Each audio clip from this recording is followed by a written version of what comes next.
Well, welcome everyone to PCREIA tonight. And in a moment, we are going to get started with our guest, Eric Odum. But first, we need to remind everyone of our disclaimer. You need to trust but verify. Anything that is said by our speaker, myself, any guests, any members is for educational purposes only. You need to please seek out your own accounting, legal, tax, finance, market, and other professional advice. With that said, I am going to stop this screen share, and we are going to bring in Eric Odum. I'm not going to read a professional bio. I am going to tell you how we have been friends for years. Eric has been friends with PCREIA and has been at least third time, I want to say, back. Eric, I believe it's the third time. That's right. I can go over a mile-long list. When I introduce him to someone through email, I always have to cut it short, where I'm introducing him in a long, awesome bio, and the other person in like a sentence or two. He's a cyclist, a salesman. You have commercial property. Do you still have a co-working space? Still have the co-working place. COVID? Yep. He got a podcast, the Invest Florida show. I know there's other stuff I'm missing. You have pretty much everything going on, and you are a great friend, and you love traveling. But tonight, you're going to be telling us about commercial real estate. We're going to let you share your screen, and remember, everyone, to come up with some questions while he's doing that, because a lot of tonight is going to be asking Eric questions.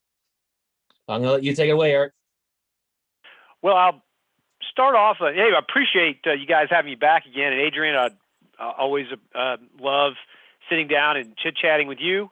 I know that I am supposed to, as a speaker, talk about positive things first, but I would rather end on a positive note. And let's address the elephants in the room right now. But I will start by saying the market is still in commercial, still really strong. There's still deals that are going on.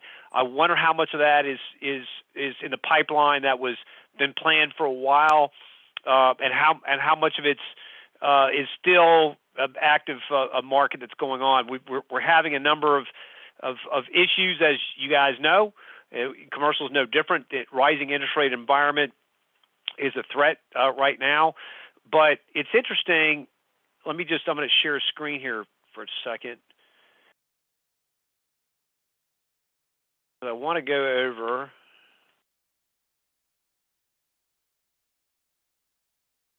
Let's see here. I want to pull up here, if you don't mind. Can y'all see that? Yes, sir. Okay, so this is the interest rates. I think when you talk about interest rates and what's going on, I think putting it in perspective helps with a chart like this. Yes, we've come up considerably. The Fed has been very active in the market, and they only have a sledgehammer.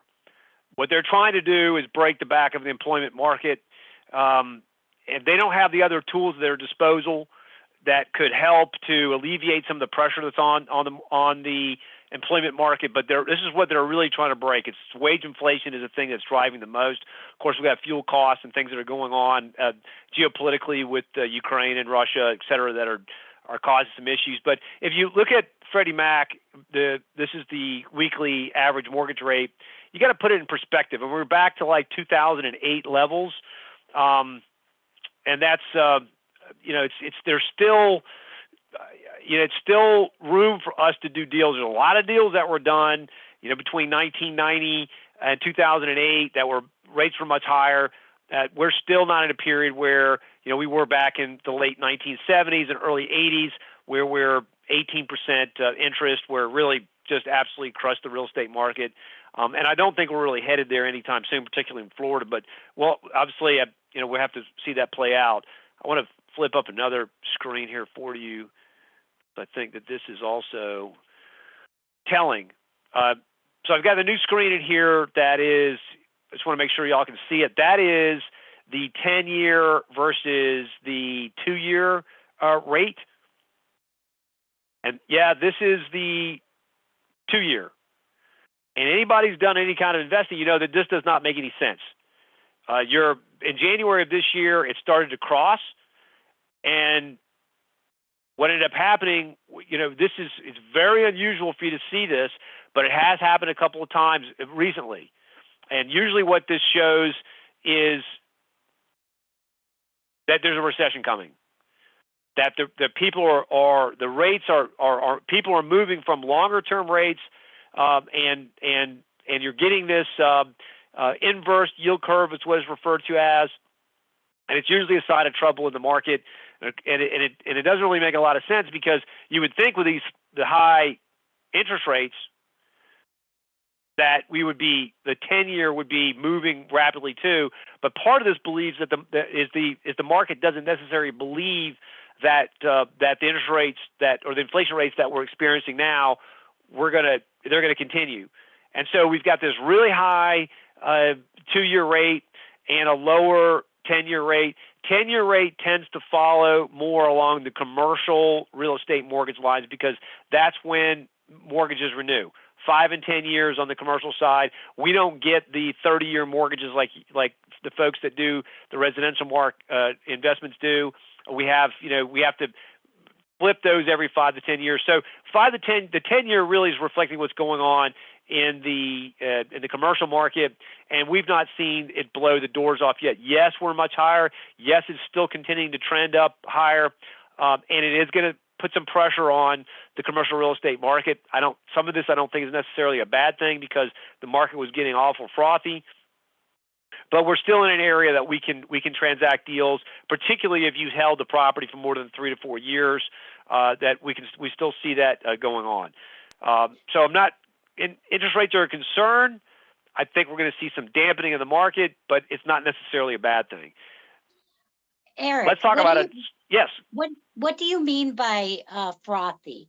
Could you elaborate on that for those that maybe are newer and don't really understand that, and what you mean by those terms? Well, I can give you examples. Perfect. And I love it. The hottest in the hottest asset class is industrial, and it's insane what we've seen in terms of rent price growth year over year, 16%. That's not sustainable. You want to talk about cap rates have fallen in 2 years from 7.9% down to 6.4%. So it's really aggressive pricing on industrial product. There's a couple of reasons for that, but I think it's a perfect example of frothy. We're at all-time of highs in terms of the price per square foot, cap rates, et cetera, et cetera, et cetera. You're looking at it, and the alarm bells are going off. Frothy means it's just the market's in a place that it's not sustainable. The increases in pricing per square foot and the rent pricing, it's not sustainable. That's what I mean by frothy. Understood. That's great. I love the way you explain that. What would be, and you said the 16% growth, what would be a typical, like if we were in, just in a normal, what would a normal growth be compared to that 16%? Well, again, I'm going to give you a couple examples. 7 years ago, I was buying industrial land for development purposes at $2 a square foot. Okay. I had a deal that fell through last year that I thought was crazy. We're at $10.50 a square foot. Dang. Mm-hmm. And we just completed a transaction at $18 a square foot. Yeah. Land. Understood. Yeah. So it's just not sustainable. It's craziness. But I mean, there's some other reasons happening in industrial that I want to talk about a little bit further, that you can understand that there's also some fundamental issues, not just people bidding pricing. There's some fundamental issues that are happening in industrial real estate that are causing these price increases. And you folks in Plant City and Eastern Hillsborough County and Polk County are in the bullseye, the epicenter of what's going on in industrial, and really there's some opportunities there for you guys to do pretty well there if you've got your eyes out for it. Now, when you say that I assume you're talking about all of our warehouse growth from all the big names that are here with the shipping. Is that what you're talking about, or is that something different where you're saying we're in the epicenter of?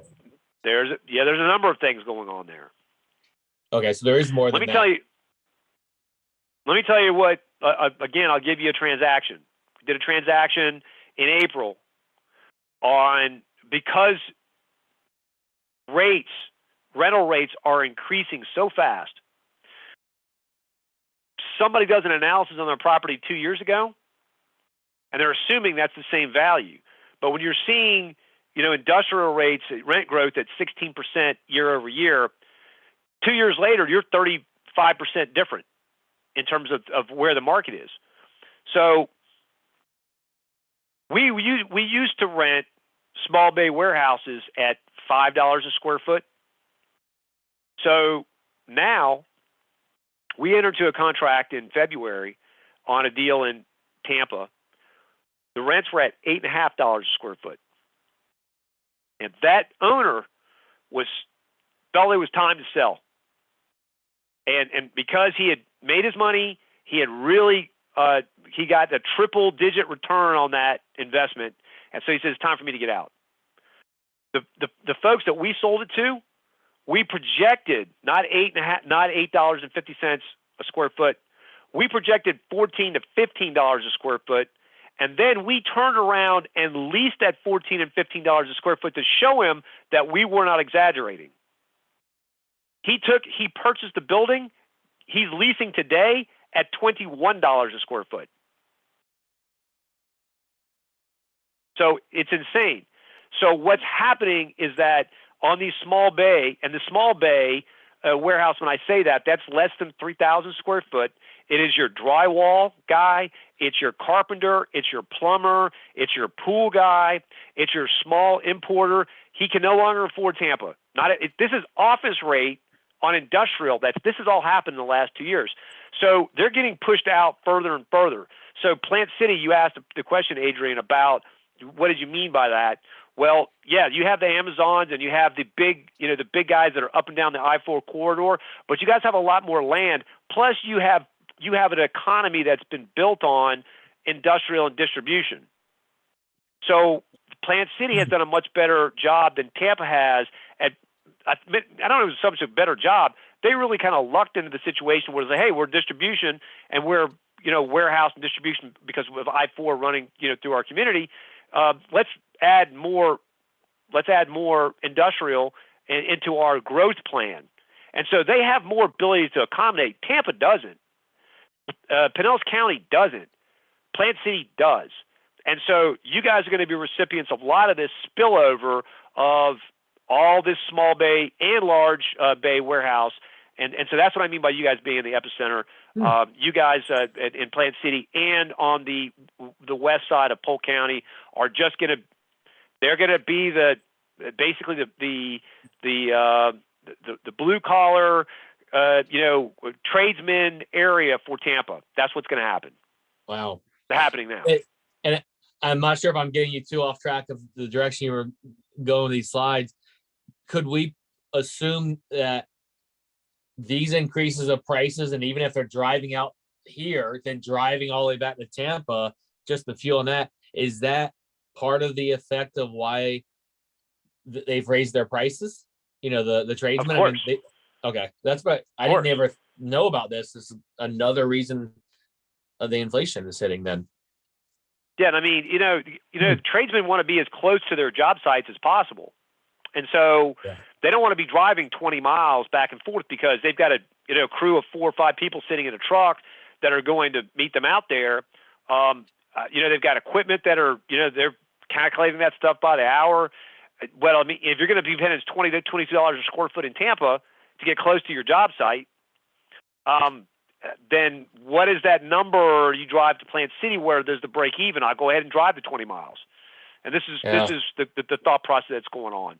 What you're definitely seeing is the small importer, the guy who imports, the gal who imports Italian shoes, It imports, knickknacks from China that doesn't necessarily need to be in Tampa core anymore. They're like, screw it.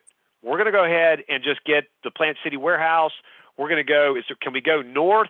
There's been a tremendous demand for us in Hernando County and Pasco County. There's not much there, but the land's a lot cheaper.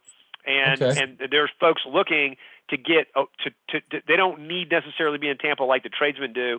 They're completely content moving out into the exurbs and the suburbs of the area, and that's where they're going to be settling. So y'all going to see pressure on residential and on industrial as a result of that. Folks are like, so it's fine. And at Plant City, the downtown Plant City is really the core of industrial. I don't think a lot of people realize that. It was the crossroads of two major rail, and really Plant City downtown developed as a result of that. And it's coming back, right? I mean, it's like, it is a distribution hub, and I think I'd love to see that area, the Plant City downtown area, really be a beneficiary of that.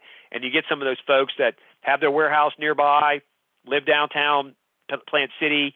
Love to see some of that stuff happen. I think it's gonna happen. I do. So we'll see. I've got some questions, selfish questions on downtown Plant City later in the evening. I'll let you get through your slides though. Okay, fair enough. No, I don't think I need to share any more of this. I mean, y'all get the idea about how ridiculously inverted this curve is. Let's talk about the other major elephant in the room. I know Greg still is on the line here and can kind of chime in. If there's anything that's going to trip us up right now, it's insurance.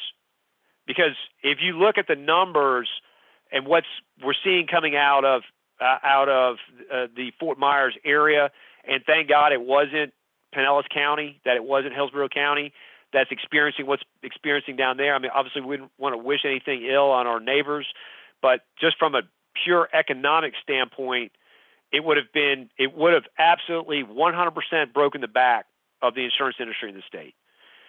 We're already experiencing 33% year-over-year increase in insurance rates. We're already paying the highest premiums in the country. The insurance for wind and flood continuing to accelerate. It's insane. But I'm not sure, Greg, if he's covered this, and he probably has, because he sounds like he really knows what he's talking about. But one of the biggest issues we've got in the state of Florida beyond, people talk about it, well, it's hurricane. And you guys in Plant City should be pissed about it, because you're subsidizing people on the coast. And at what point do we start having some discussions of sanity on whether we insure these coastal communities or not anymore? A lot of states have come to the point of saying, look, if your house gets knocked down, we'll give you the money, but you can't. But if you rebuild there, we're not going to insure you. So you better not have a mortgage on it anymore. You need to figure out what you're going to do. And they've worked out with the banks and worked out with how to try to put these people inland away from the path of the destruction. So it's going to be interesting to see if we start to have these rational conversations. My gut says that we're going to keep kicking the can, because all the political force in this state is concentrated on the coast, and they're the ones that are paying the politicians to make sure things remain status quo, and folks in Plant City continue to subsidize people on Siesta Key Beach and Sarasota. That's the reality. People in the villages continue to subsidize Miami. It just is the reality. You guys are not immune from the windstorms, but you guys don't have near the amount of damage that the coastal communities do. Cape Coral was wiped off the map. The images you see from there's not a building that's not, it needs to be significantly rebuilt in that community. It's just terrible. But I mean, when are we going to have an adult conversation about this? Hurricanes are one thing, but the other issue that we're facing is and I don't know, Greg, if you've talked about it, you can chime in. Litigation, where the amount of nonsense that happens in this state with litigation, highest number of insurance litigation in the country by far. The assignment of benefits nonsense. If anybody's not familiar with that, basically folks have a little damage to their roof. They do an assignment of benefits to a contractor. The contractor ends up suing the insurance company over it, and the insurance company settles with them. The litigation in Florida, 2019 alone, was $1.6 billion, by far the highest in the country. So again, when are we going to address the elephant in the room? It's not just hurricane. People want to say it's hurricane. Hurricane's a big problem, but tort reform as it regards to insurance and this assignment and benefits needs to be addressed because it's a significant amount of the losses. Greg, I don't know if you want to chime in here or not. I can chime in on that. I think we could go all night on just a lot of those topics, but to try to keep it short and sweet, what you say about inland subsidizing the coast is pretty correct. It's correct a lot with the National Flood Insurance Program. They've changed the ratings on that some, so it's not as bad as it used to be, but they do a lot of grandfathering for people that already live there. So it's not going to have the big effect until like years down the road. For wind, it's somewhat like that, but a lot of the issue that we get is we have legitimate hurricanes and storm damage. Roofing companies have found a great way to market where they go out and market for the roofing things. The people don't realize what's happening. And then what you were saying, Eric, with assignment of benefits is exactly what they use. There has been some new laws to try to get rid of assignment of benefits, but they find creative ways to work around that. They call it something different. They do something different. But basically, these roofing companies are going to mark up. If it should be a $12,000 roof, they're going to bill the company $30,000. And if the company says we're not paying $30,000, then they say, cool, our attorney will see you in court. And then that turns into a $60,000 or $70,000 claim. And then like that's level one of the problem. There's like 2 or 3 more layers behind that on what those issues cause. Tallahassee's trying to address it, but everything that gets passed, the roofing companies and restoration companies end up suing over First Amendment violations, which I'm kind of a First Amendment guy, so I kind of tend to go with First Amendment stuff. I don't like to see that get eroded, but they have to do something to try to address those problems. The last number I saw, Eric, and I don't remember the source of it, and I don't know how legit the source was, but it said Florida has one insurance lawsuit under, this is for property and for auto, but one lawsuit for every 205 citizens. The next closest state is one lawsuit for 7,400 citizens. Wow. So it's just crazy. Is all of this? Go ahead, Adrian. Sorry, my question was, is this all the same for the commercial world as the residential world? Yes. Oh, so there is. Oh, I just assumed I don't know why I assumed this. Is why you shouldn't assume that it wasn't the same for you until now. No, we have the same problem, and it's it's. I mean, we've been involved in 2 lawsuits already this year, and it's just, we're cannon fodder. We're in the middle of it.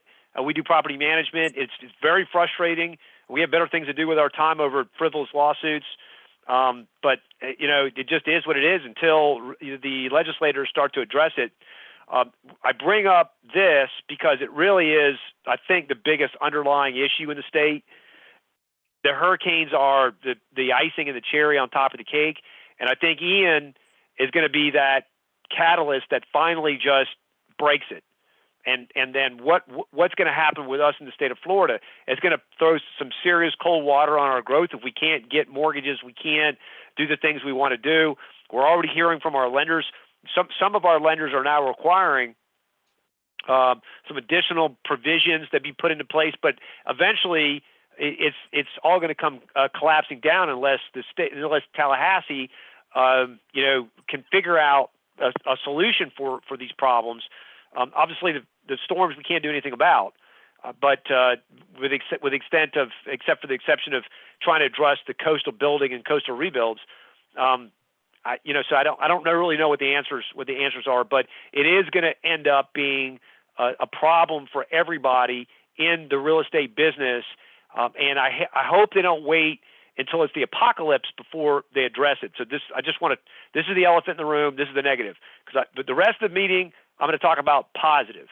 and there's a lot of positive things going on, particularly for Plant City. Is anything else anybody want to talk about in regards to insurance? We can talk about good stuff. Okay, good. Let's talk about retail and office, because let's put them together. When I go out and have conversations with folks, and the first thing they typically say to me is, "Oh, you do office and you do retail." Yeah, that's what we do: office, retail, and industrial. That's our bread and butter. They're like, "Is anybody in the office?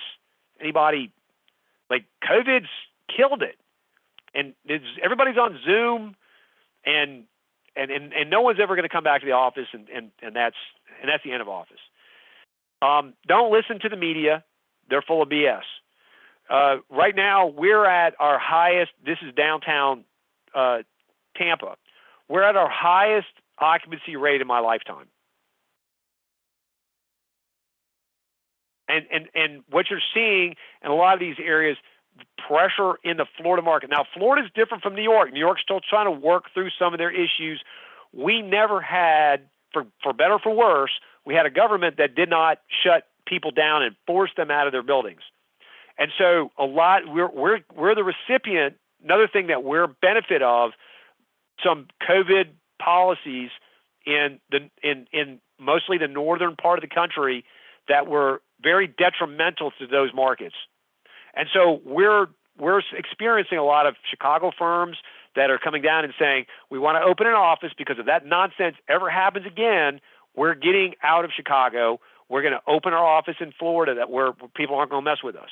And so this is what we're seeing. And so we're seeing a lot of pressure on those markets. Now, we have not recovered yet on the office market completely across the area because of COVID. And what's been hit the worst have been those suburban office parks, but not your downtown, not your core office parks. Those are doing, or core areas, they're doing really, really well. Absorption, which you'll hear in commercial, like what is absorption? Absorption rate is the amount of product coming onto the market that's being developed versus the amount that's being rented. And so you always want to see a healthy positive absorption rate. In other words, there's more space being leased than being built, but not by a lot, because then you get these really whipsawed markets. But you want to see a positive absorption rate, which allows developers to react in a timely fashion to add product. Tampa's or the Tampa area, when I say Tampa, I'm talking about Plant City involved with that, included with that, is still in negative absorption, but we're seeing positive trends there that probably sometime next year, and fourth quarter of next year, will be about break even on absorption in office. I still think there's great opportunity in office, but be very selective about the type of office that you're looking for. Lawyers still need office, financial planners still need office, medical still need office. Financial planners, no one wants to give anybody $10 million by Zoom. They want to come in, they want to shake your hand, they want to meet your staff and know that the money's going to not to offshore someplace. And so, financial planners, attorneys, doctors still want to see people. There's still growing markets there. So focus on those kind of markets if you're looking for offices. If you're looking for office to build, I would probably try to stay away from like your strip offices that are away from medical centers. Those are probably not the best investments, and those are struggling the most to try to get leased up. Retail gets fit into that group as well. People say, well, retail's all going away. That's just absurd. As long as there's 50,000 cars driving by, and there's another 1,000 people coming into our state every year, every day, we're still going to have demand for increased retail. Retail is very robust, but it depends on what type of retail you're talking about. Mall retail, which probably none of us care about investing in, is struggling, and they're repurposing that. And there's going to be opportunities for big dollars for institutional guys to rework those malls. But your public strip centers, those things are trading at record highs, record low cap rates, record highs on price per square foot, everything else. The vacancies are at all-time lows. absorption rates are very high. It means they're continuing to demand to want to build. Right now, we're 6.4% cap rate for retail overall. Public centers are trading for much lower than that, much, much lower. Even with these raising the inflation and the interest rates, they're still trading gangbusters. So we're not really seeing any diminution there. Adrian, going to say something? Yeah. Who are the buyers of these? Are these like just hedge funds, or are these still just, I will say, non-hedge fund buyers, private people with money or a group of syndication? Is there an idea All of who's sorry? All of the above. And it really Okay. is, That's it's good. really separated by, it's separated by size of assets. Typically your $3.5–4 million deals and bigger are your institutional buyers, and your smaller strips and things tend to be more syndicators and individual investors. I'll tell you that we're working right now with 3 foreign investors. There's a lot of turmoil going on in South America again. There's a movement. South America is a mess. It's we always have economic refugees that are coming from South America. It's not going to stop. We're the first landing spot. Texas is the first landing spot. California's the first landing spot. Arizona, and we're dealing right now with Chileans and Argentinians that their governments are collapsing. Chile, which was an economic miracle for 30 years, has now a leftist, not just a leftist, but a communist has taken over as the president, and he's talking about nationalizing assets and nationalizing resources. And Chile has seen this before with Allende, and they don't want any part of it, and the dollars are flowing out of there. Of course, Venezuela, we've always been, recipients of Venezuelan dollars, so that's going to continue. We're looking for those types of folks. But they were historically Miami buyers, and Miami, the pricing is like New York levels now. So they're coming to they'll buy in Plant City, they'll buy in Lakeland, they'll buy in Tampa. They're chasing yield because they realize that Plant City is growing, and the area up and down the I-4 corridor is growing. Why are we banging our head against the wall in Miami when we can buy and get a 1% or 2% yield more in Tampa? And so that's what we're seeing. A lot of flight from particularly Miami, Fort Lauderdale, and West Palm into our market. A lot of it's Latin dollars. But, I don't want to give you the impression that that's all it is. There's been consistent buyers of syndicators and institutional guys in this market buying both in office and retail markets. I would assume that's healthy, that we have a mix of buyers, not just one that's causing it to continue. Okay. Correct. And, is there anything else? I want to try to get through these so people can, ask questions. I don't want to just dominate this conversation. Nope. But sorry. I have a question. Do you facilitate the currency exchange? Because I have a really good connection with that. And sometimes, or do you allow the buyers, do they figure that out themselves? Because I am finding a lot of those. I speak Spanish. I don't know if you know that about me. So I talk to a lot of Spanish people. And so I've got a few right now, like to your point, that they're getting the money the best they can. And they have to, I think a lot of times send it to Europe first and, all of this. Do you facilitate that, or you just facilitate the transaction itself? And no, just the transaction, Susan. We don't involve in any of the currency exchange. We can kind of push them towards some advisors that we use to help them. Venezuela is a little bit of a different story, obviously, because they have, they monitor, and so it's usually, as you say, it's having to go through multiple different places before it arrives here. But they are still able to get money out. Chile's not instigated that yet. And their economy is going to collapse if all of the moneyed people in that country pull too much out. You're just going to have a collapse. And we've seen this before.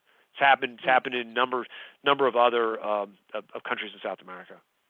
Agreed. Thank you, Eric. Yep. Industrial, we've talked about. You guys, the epicenter of what's going on.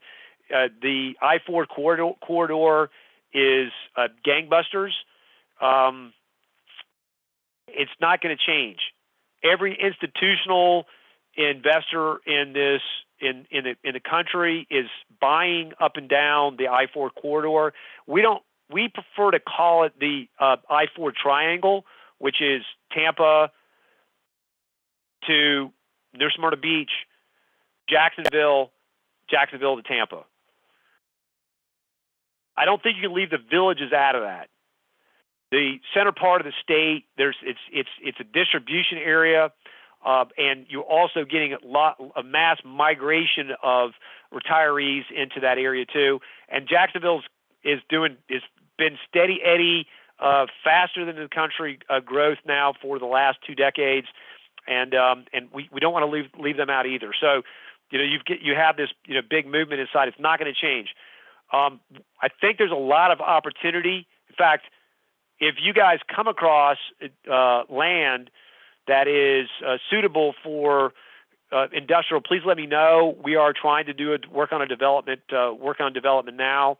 We are looking for exactly that small bay type of deal, but there's a lot of folks looking for dirt, and it's Tampa can't fix their problems. Polk and Plant City are going to be recipients of Tampa not being able to fix. And I'll tell you what's going on in Tampa, what's going on in Pinellas County. They need more small bay warehouses for their builders, but all the not in my backyard people do not want the industrial properties in their backyard. And because they did their growth management plans 50 years ago, they planned their industrial way away, and a lot of those industrial areas they've already planned have been already built out. And so some of these areas, particularly office areas that might not see the growth that industrial is going to see, there'd like to be some conversion, but then if this is going to be in the back end of a nice development, they don't want to put up with it. So they show out in mass and make sure that those industrial warehouses don't get built, because God forbid, 6 o'clock in the morning, some carpenter is going to be loading up his truck and wake them up. So they fight it. So you guys are with more land inventory in Plant City and in Polk County, in Western Polk County, going to be recipients of the flight of some of that warehouse that would ordinarily be going to Tampa near the port, center Tampa, center Hillsborough County, and whatnot. There's not going to be a let up here, guys. I mean, that's where the opportunity is. If you're finding deals, we've turned a lot of these, flipped a lot of these industrial properties. Folks that if they blink, 13, 14, 15, 16, 20% increases in rents, we're buying those properties and then re-tenanting them at a higher rate and flipping them. And so, if you guys would be on the lookout also, those are opportunities for you that are under market rents, that you can increase the rent, and then it's, in a year or 2 years, you can turn that into flip if that's what you're wanting to do. The market's just it's just increasing so rapidly. Even in Plant City, we're seeing, I say even in Plant City, I mean, everybody's experiencing it, but the small bay stuff, particularly in Tampa, has been absurd. And so you guys are seeing increases at a slower rate, but still absurd rates. And so you can capitalize on that by finding properties that maybe people have owned for 10, 15 years and might not want to manage it anymore. They're below market rates, and you can find those to buy. Land, finally, land, $1.6 billion just in the Bay Area versus $1.4 billion of the previous year. This is September to September, so these are recent numbers. Basically 15% more land sales in both dollar amount and acreage. It just shows you what's happening. So this is growth that's happening in our area. Really, the entire Bay Area is experiencing tremendous amount of growth. And so these are developers coming in and buying up additional land, both on the residential and on the industrial and retail. It's all the asset classes are consuming additional land. You're going to see additional development. So there's opportunities there in land too. And the closer you are to the interstate, the people get up and down the road. If you're in Plant City, the better off you're going to be trying to find something that perhaps you can you can flip and make a few bucks off of. Those are the higher valued opportunities. Adrian, talk a little bit about multifamily. Obviously, we do some, but it's not really our expertise. But there's been, I don't know if y'all paid attention what's been going on. Midtown Apartments, Midtown Plaza, that's right at Dale Mabry and the interstate. There's a new development that's there. The reason I bring this up, I know you're Plant City, but I mean, this cascades. And so $606,000 per unit, the apartment sold for. So 1 bedroom, 1 bath apartment selling Midtown, $606,000. Not far from there, Riverwalk, which is right across the street of downtown Tampa, $563,000. That was Related who built that, and this has happened this year, folks. And so this cascades. Market rates now all-time low. We're even Class C apartments throughout the area. We're seeing trades below 5%. We got scared of apartments when they were, we see Class C's trading at 6%. They're 5% now. So it's, we're starting to see some of these transactions slowing. They're still robust, but we just wonder, like right now in our area, rents per household income is north of 50%. That's frightening because that's gross income, not net income. So 50% of their gross income in our area is going towards rent. If these people get laid off, there's any hiccup, look out below. And it's Adrian's perfectly positioned for the lower priced living accommodations. People are always going to need a place to live, but we're starting to see some moderation in that, but they're still absurdly high. I really think it's a danger zone. It's a danger spot for our area on the apartment side. So I think that's pretty much all I have. I've yacked a lot tonight. I would like if you guys open it up for questions. I'm happy to sit here and answer them and try to give you an honest answer. Dory, do you want to unmute? And you had a question here in the chat. Interested in land, how far away from the interstate is still valuable? Well, that's a trick question. Hi, we're looking in Lakeland, but north of I-4, and we were wondering how far north we could go because you end up in some flooded areas. That's true. And also it depends on the distance to the interstate. Just because you're a mile away doesn't mean that that's a great location. Reason being is that if there's a lot of traffic coming and whatnot, again, think about who your clients are, who potentially, well, let me back up. When you're talking about land, is it residential you're looking for? Or you're looking for an industrial? Residential, yeah, like a small 10-unit development, something like that. Yeah, I mean, possibly build to rent. Again, they're going to be the same as industrial in that many people that are living in Plant City, maybe one of the spouses work in Plant City, but probably both of them don't. They're getting up and down the highway to Tampa or to Orlando, and so the further you are, the more of an issue is going to be for those folks. And it's not just distance. If there's 4 or 5 traffic lights on that mile that are 5-minute traffic lights, that's going to be a really frustrating situation for folks. And that's going to dampen the enthusiasm for the sale. Well, is there like a general number? Like if you're more than 5 miles, you're not getting the benefit of the I-4, or if it's 10 miles or 20 or time? What? Or a measure in time. Yeah, time. It's a measure of time. Okay, and what would you say the line is? There's no on and off, but 10 minutes just to get to the interstate is about that point where you start to see precipitous drop off of people wanting to, if you're like, I can tell you for me, Tampa's a different story, but I live in Carrollwood. It takes me 20 minutes to go 3 miles to the interstate, and nobody that is commuting wants to make that drive. So the folks that live in Carrollwood, they're working mostly in the community. They're working at the hospital. They're working in areas that they don't have to make that hideous drive. But if they had to, commute to Lakeland, they would never live in Carrollwood. So it really comes down to time, and 10 minutes tends to be that number that if it's more than 10 minutes, that you start to see precipitous drop off and folks wanting to live there.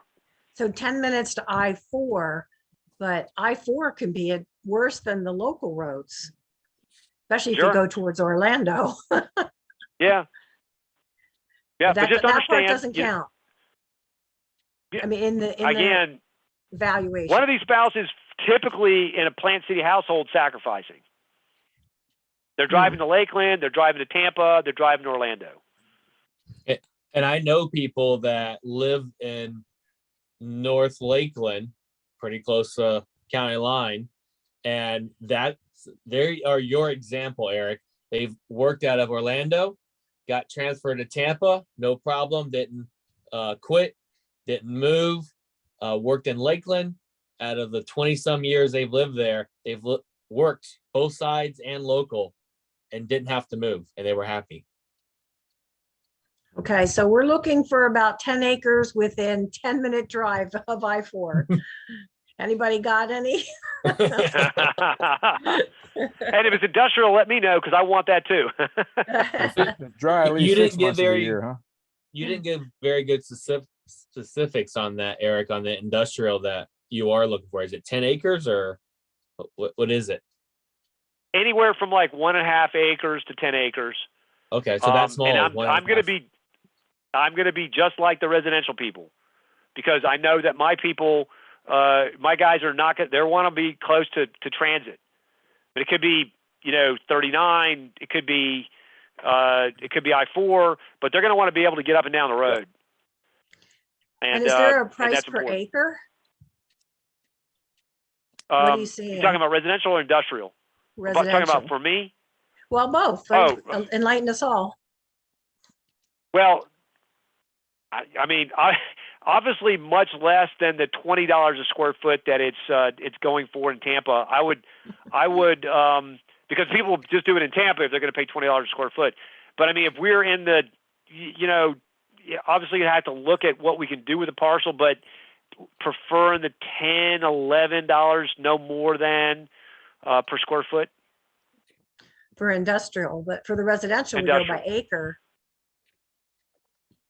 What's the Yeah, I price mean, per acre? I'm not really familiar with your market, and you probably could do a better job than me at the residential acreage price. I'm kind of new at it, so I was looking for some experience guideline. Gotcha. So Eric, that dollar amount that you're talking about is based on what you would be renting. So if you're looking for small bay, those are, you said what, 3,000 square foot? Less than 3,000 square foot. And so whatever you could build on there, how many units you could build on that, at 3,000 square foot is how you would evaluate it. Right, and generally speaking, you can build on about 25% of the plot. So if it's 40,000 square foot, more or less, you'd be able to put 10,000 square foot on there. You might be able to get 6 or 7 units. So really, from a cost standpoint, it doesn't make sense for us to do less than an acre and a half. Acre and a half is sort of that. It stops making sense for us to get involved with it. So an acre and a half north of that. On an acre and a half, you said you get about 6 units. Did I hear you correctly? Roughly? Acre and a half. On an acre, I could probably get 6 units, 7 units, something like that. Okay. On an acre and a half, you can add maybe 9, 10 units. That's where it starts making sense.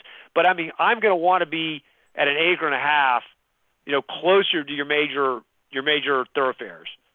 Mhm. That I can get up and down the road. 39, 50, 50, 54, I-4, whatever.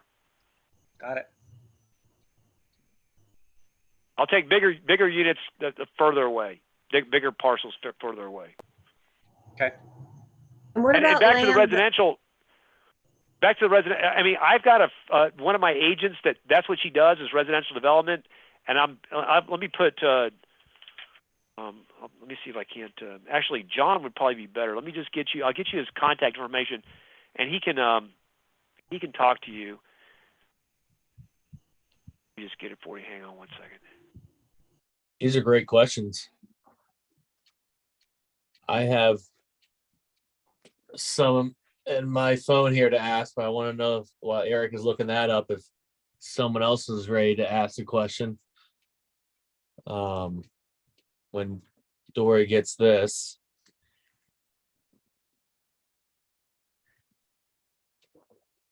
Well, we talked to the planning commission and we're looking at a couple different properties, and they said that it's zoned for like 1 house per acre, but they're routinely letting you do 3 per acre.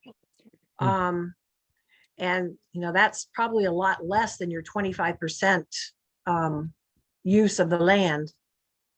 What I was talking about was industrial. That's Yeah. completely different from residential. Residential, Yeah. you have to look at the zoning, which is it 3 per acre, 1 per acre, 9 per acre. That zoning is going to be completely different. Something that's zoned commercial intensive, it's pretty much 25%. And so I just put down John Lochner's name in the chat. John is an associate. He's still learning the business, but he's going to be easier to talk to than Deb, our senior person who does land. But he's got Deb's ear, and he can get information. He can get information for you in terms of transaction values. He's right now searching a number of parcels that are 50 acres, 100 acres type of deal. But he does have some clue, and certainly Deb could get information for you about what's happening in Plant City on and what you should be looking for from an acreage standpoint, and what type of specific zoning you should be looking for. One of the lenders I look for is looking for something in the 100-acre range. So yeah, that we definitely. And then the thing that we're finding is that the acreage is split into low acres and regular acres, whatever they call that. And the low acres apparently are not buildable until you fill them. Do you have any idea what's involved with that, cost-wise or time or permit or? Yes, I do. I'm going to put you a link in here. This is fairly common. Let's find you a link here. I'm shocked. I assume if it's too low lying, they don't want you to fill it because of wetland, or is there always a loophole? I remember a long time ago, you had a podcast interview where, if I remembered it right, they could fill in these people help trade wetland credits or something. They would buy them in another area to then let you fill in and one. Is that my memory right? That's exactly what I just put in there with Frank Hearn. Oh, Frank Hearn is awesome. And you should get Frank Hearn in your Rolodex. Well, I'm dating myself. We don't have a Rolodex anymore. But you should know Frank Hearn's name. Frank is really an expert in land use. He cut his chops doing environmental cleanup work. And there's actually money in that. Everybody's so afraid of environmental cleanup. A lot of this stuff's already been designated, and there's funds set aside. If somebody would buy it, there's government funds set aside to clean the things up. And so Frank's really, really good at that. But he and Beverly are also they do wetlands mitigation as well. So one of the things we did previously in the state of Florida to handle runoff is to put drainage retention areas. Stupid. Because you're taking an area that was had some low areas in it. Well, let's just go ahead and build a drainage retention area on there. Well, that drainage retention area was the low-lying area there usually was part of a bigger ecosystem that would feed into a creek or would feed into other wetland areas. And so when you build on it and you separate that low-lying area, and then you put this stupid drainage retention area on there, you see these frequently on stuff that was built in the 80s and 90s. These ponds on a retail plaza, or you see it in residential all the time too. Stupid. They put the houses around the pond in a circle. Yeah. There was wildlife that was using that before, and now nothing. It's just like people's McDonald's cups float around in there, and and water bottles and stuff. It's just a mess. So what they've decided to do now, which seems to be working better, is to try to build inside of these wetland corridors.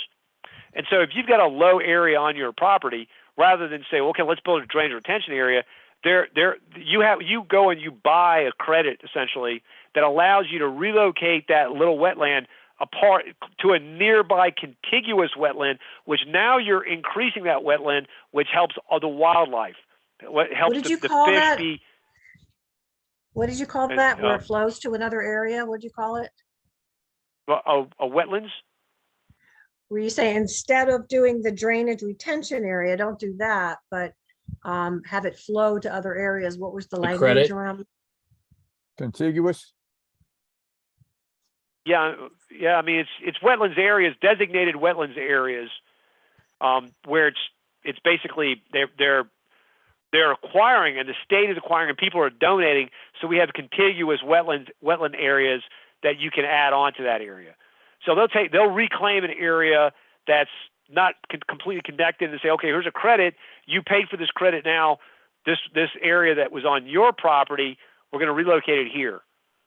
And now it's part of a larger ecosystem, that a wetlands ecosystem with cypress and snakes and fish and everything else, that they can now migrate a lot easier than this stupid drainage retention pond that just collects plastic water bottles. That's great information, Eric. I wanted to Yeah. share some personal experiences I had with some of these things. I worked on the comprehensive plan amendment for the I-4 and 27, Thank you. the Donald Brodson property. And what it is oftentimes the things are designated wet, but they're not always wet. Just because everything around it, maybe your little sliver of heaven property isn't. So you can have a couple things can be done. You can have the EPA come in and soil samples and some things that you can do. And if you know that that property is dry, even though it's in a wet area, if it stays dry, the EPA, well, according to the county, which is something recent that Liz and I did on a piece of property we had, is they can come in there. I don't know exactly how it all works with soil samples and things, but if you know your area is just designated wet, but it isn't wet, and that was kind of what happened with that I-4 and 27 corridor, because all of that was in the green swamp. So I had to get all of that, switched around and everything to build on that. So it isn't always, even though it says it's wet, because they're using 100-year floodplain Sure. oftentimes, and those things, migrate also. All you gotta do is ask FEMA, what was wet yesterday isn't wet tomorrow sometimes. So there's oftentimes, if you know the property you have is in quote unquote a wet area like the green swamp, but it doesn't get wet, then you can get some exceptions with some proof of, ways to do that. And maybe your person, Hearn, is that what you said? Did you put his information? I thought that was very useful. I did. I put the link to the episode with Frank in the chat box. Perfect. Okay, because I saw the connect, but I thought maybe we were getting his phone number. Okay, that's perfect. I'll make sure that I copy that. Thank you, Eric. This is such good information. Yeah, the development mitigation banks, I think, is what was the term that she was asking about. Development mitigation banks.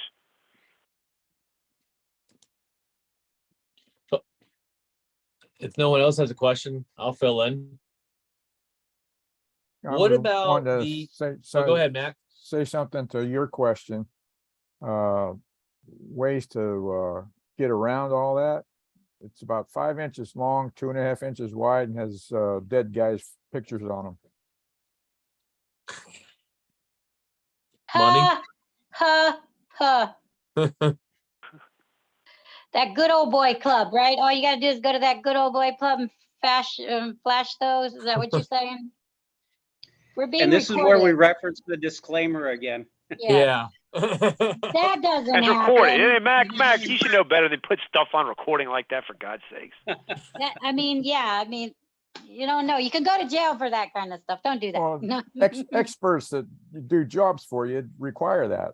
Yeah, it's true. That's how they make a living. Just like you do. Absolutely. There's my disclaimer. I'll change the subject a little bit. You talked about the commercial spaces, but what about the big box stores? Are we still seeing those decline, or are they flat? I mean, I felt like at least the way I took what you said was more for the smaller type of stores, or the big ones. What's gonna be gone for all intents and purposes is gone. Okay, And so we flattened and out. so yeah, what it was interesting. Everybody was saying, well, Target's going to die. Bed Bath and Beyond. Bed Bath Beyond is in the last throes. I mean, they're struggling. But Best Buy is not. Best Buy, it's really the good operators have been capable of reworking their business. And excuse me, Best Buy is going towards more experiential instead of opening these 70,000 square foot warehouses. They're doing 5,000, 10,000 square foot warehouses or facilities, and they're doing a lot of experiential things. They're wanting phones and video games and things that people can touch and feel and come in. And I don't know if you realize this with Best Buy competing against Amazon, they'll match any Amazon price. And you can get it on the spot. And so people are going in, anybody's buying from Amazon. Why would you buy from Amazon? You got to wait 4 days. And then you have to return it. You got to pay for the return. So Best Buy, you can go in. Okay, if the thing doesn't work, you go take it back, and they give you, the money back on the spot. And they'll match anything on Amazon. So, like, my shift has been pretty dramatically when I'm buying electronics. Has been to Best Buy. Best Buy is going to be a survivor in this game because they changed their business model. People are still buying these things. It's just the internet has consumed it. What have people been doing? What have the investors been doing with these empty boxes? They're reworking them. And one of the issues with them is they're too deep. Then a lot of them are 200 feet deep. They're really, really large spaces. So what we've seen is shortening of that space. And if they have the capacity to turn the back end of the big box into warehouse, think about it. They already have, like a Best Buy would have 2 or 3 large bay doors with dock high space. It's perfect already and it's already set up with high ceilings. It's perfect set up for industrial. So if they can rezone it, that's what they've done. And there's been some big dollars going in and making those adjustments. The other thing that's happened has been, we talk about the 3 Fs: food, furniture, and fun. And so we've seen big boxes turn into food courts. We've seen them turn into furniture stores, and we've seen like people like Andretti's. Mario Andretti has his concept that they've got race cars, electric race cars inside on a track, go-karts.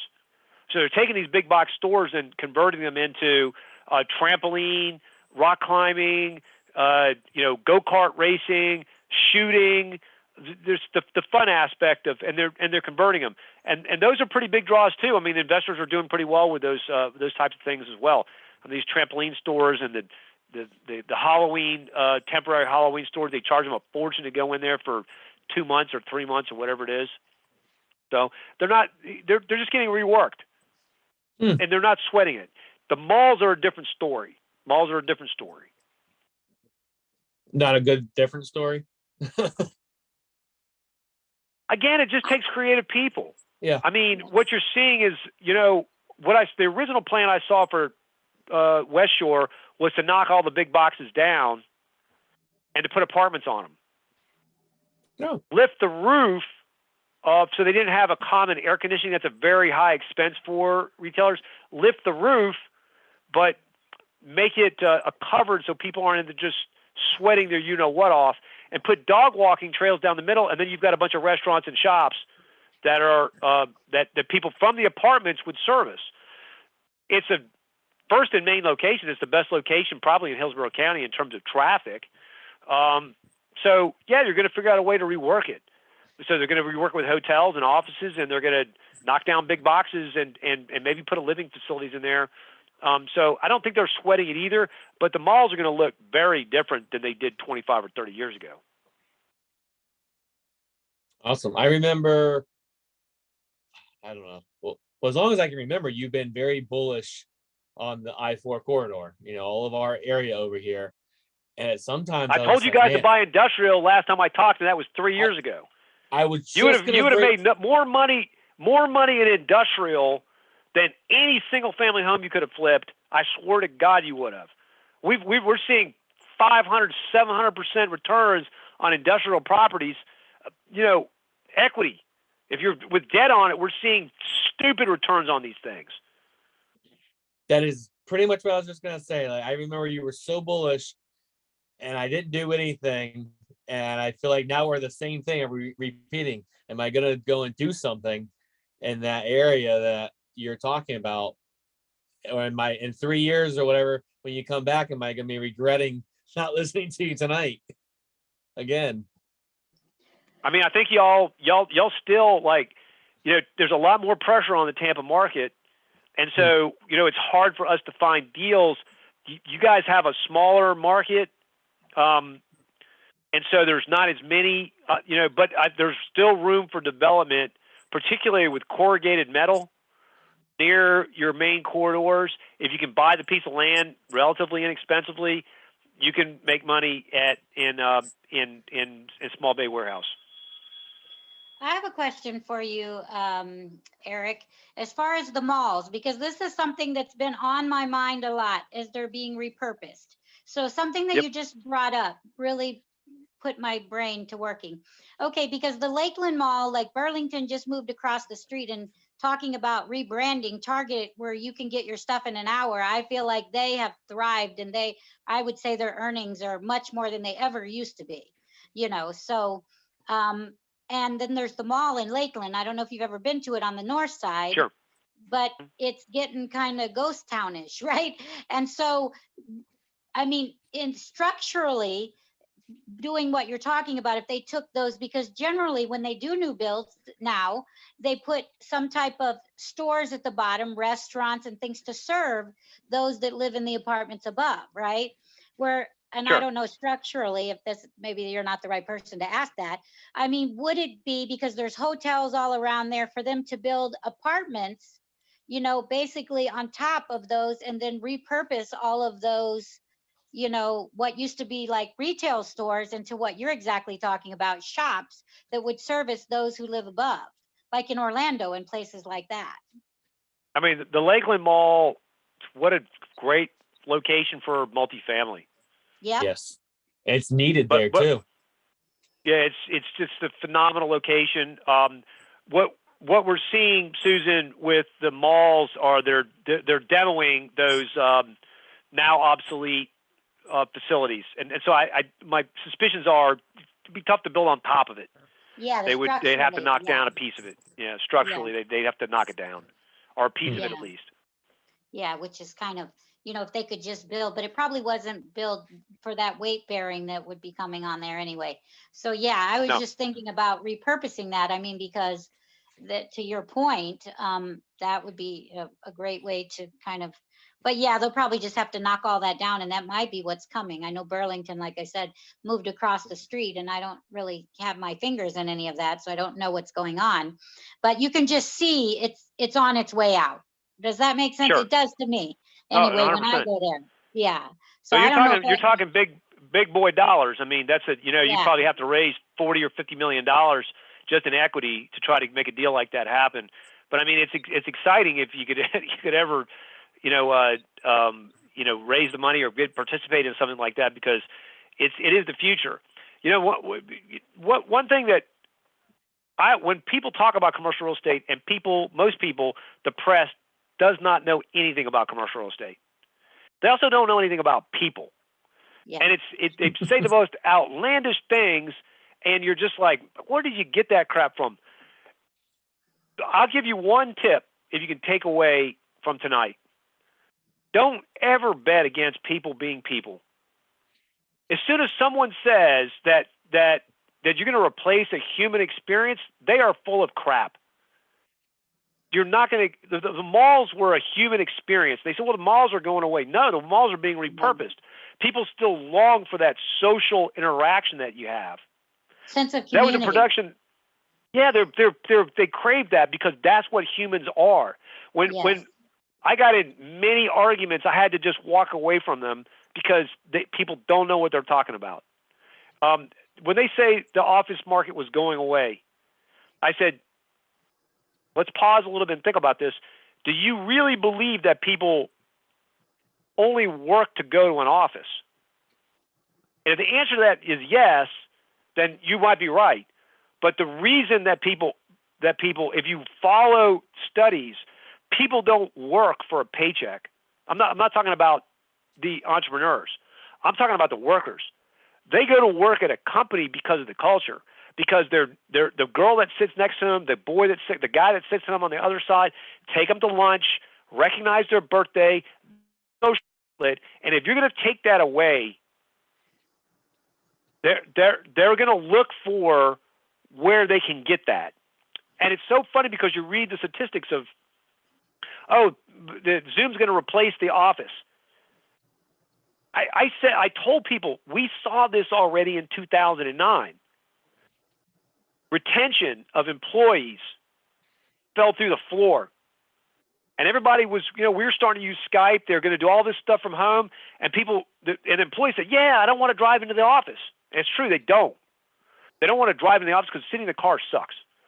But what they discounted, because grass is always greener, is that they're going to miss Mary and they're going to miss Tom.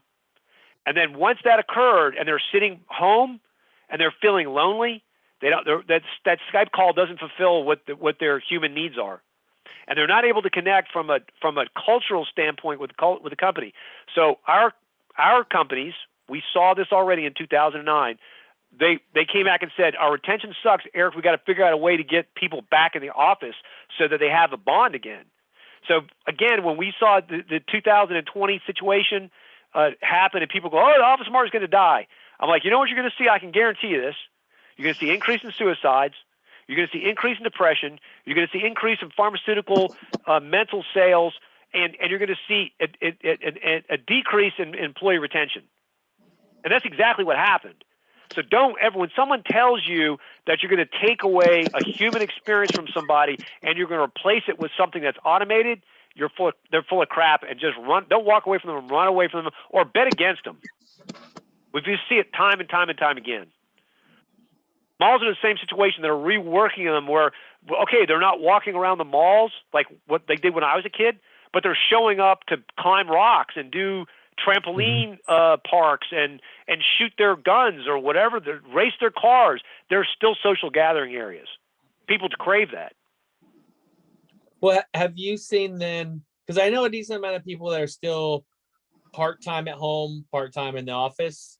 Sure. So have co-working spaces gone up or shared workspaces? Yes. Has that increased?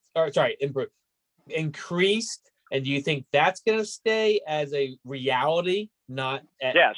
I agree with you. The at-home is not a reality full, but the partial seems like it might be the best of both worlds. 100%. Where those boundaries are, we don't know. Where those boundaries are, we don't know. It's 2 days a week you stay home and 3 days you come into the office.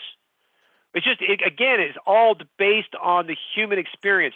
The human resource departments will say, we're starting to see people that don't feel connected anymore. They're coming in only 2 days a week, and they're going to, okay, let's go to 3. And they're going to test it and play with it, because trust me, the companies don't really want to pay for that office space. They'd love for people to go home, but then their employees don't stick.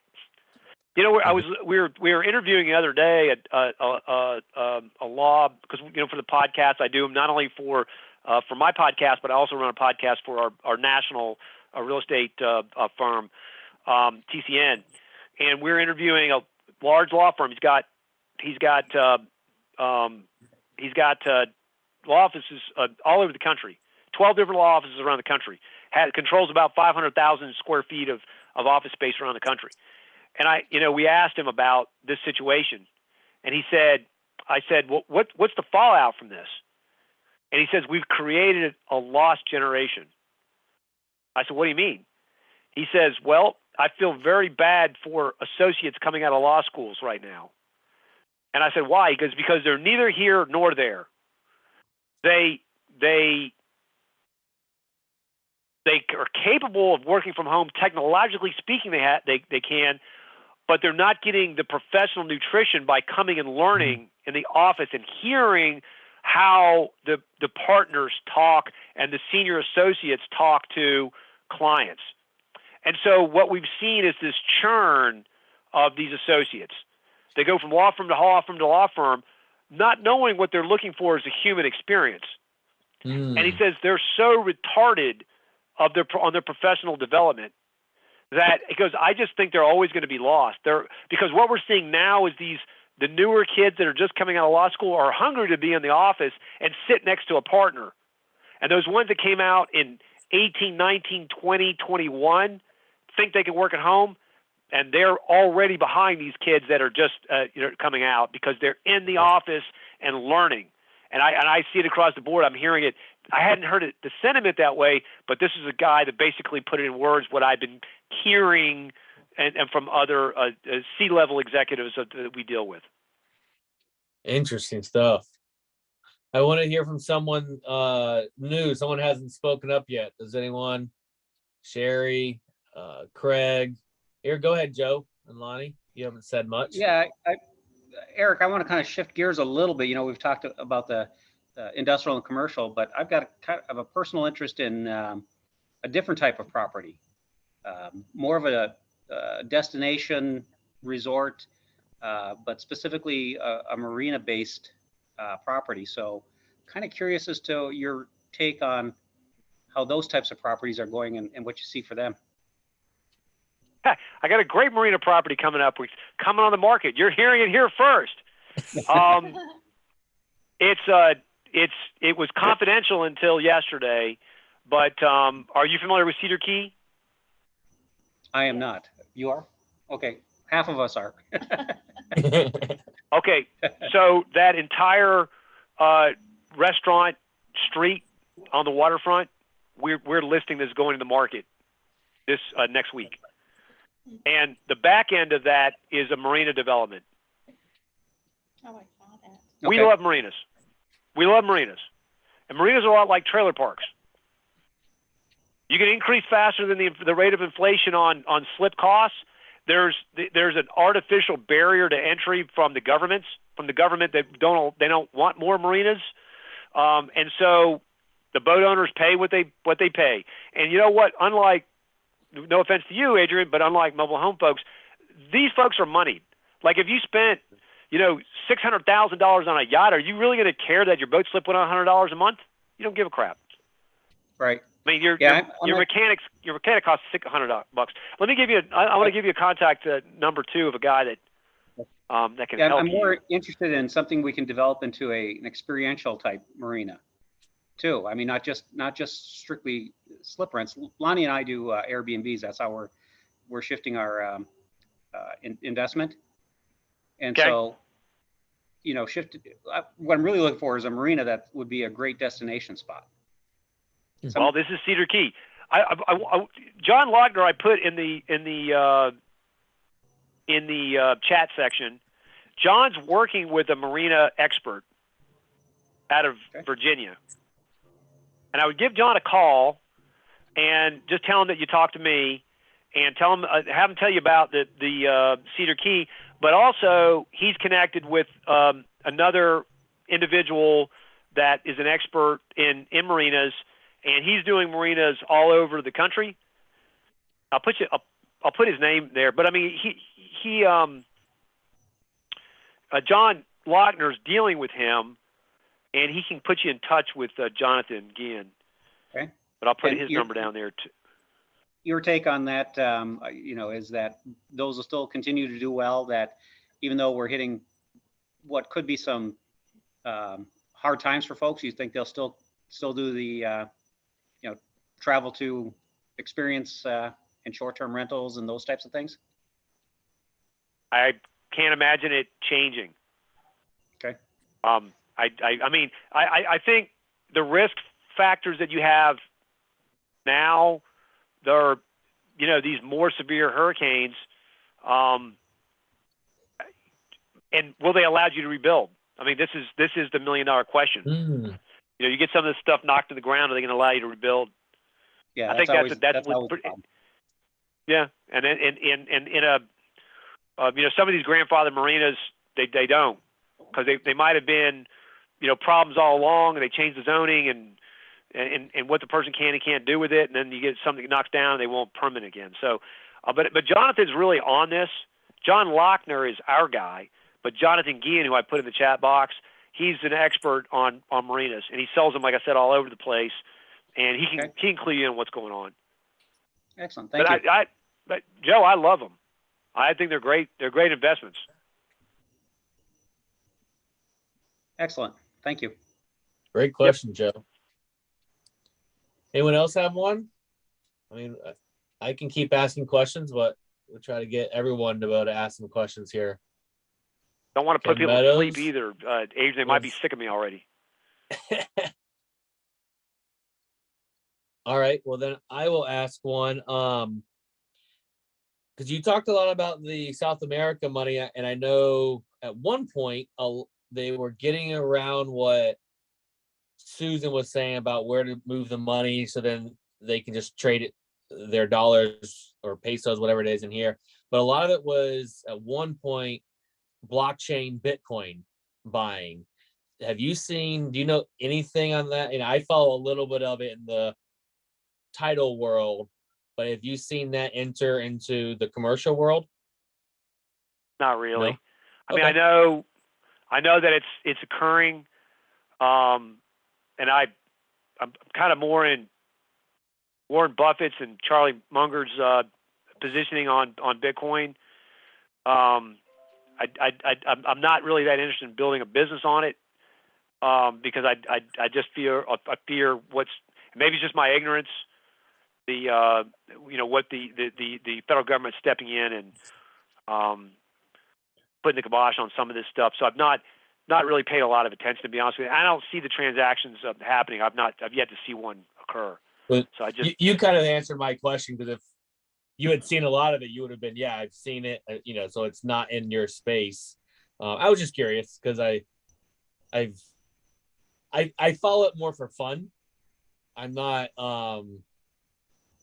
ballsy enough, we'll say, to put my money into it in that world, besides a little gamble. well, it's speculation, isn't it? It's not really Yeah. investment, it's speculation. Yeah. I've got a tiny bit just in that Bitcoin, but I was just curious if you had seen it. Hey, Joe, did you have another question? You're unmuted. It's Lonnie. I have a Lonnie. question. Yeah. Perfect. You mentioned the 3 Fs, which I hadn't heard of before.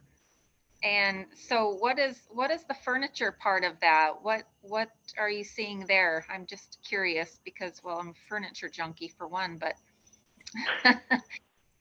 Well, they can't ship beds by in Amazon. So mostly distribution type. Yeah, so you're seeing these larger sort of specialty furniture places that, a lot of people, like shoes. Yeah, internet's taken a bit of the shoe market. And I think, I'm not just me, but you look at the statistics on retail. People want to put shoes on. Furniture's a lot of the same thing. They're large. It's expensive to ship individually. It's one of those items that people want to touch and feel and sit in. Like looking at it from a picture, I mean, I know that, what is it? What's the Wayfair. big one for the Wayfair?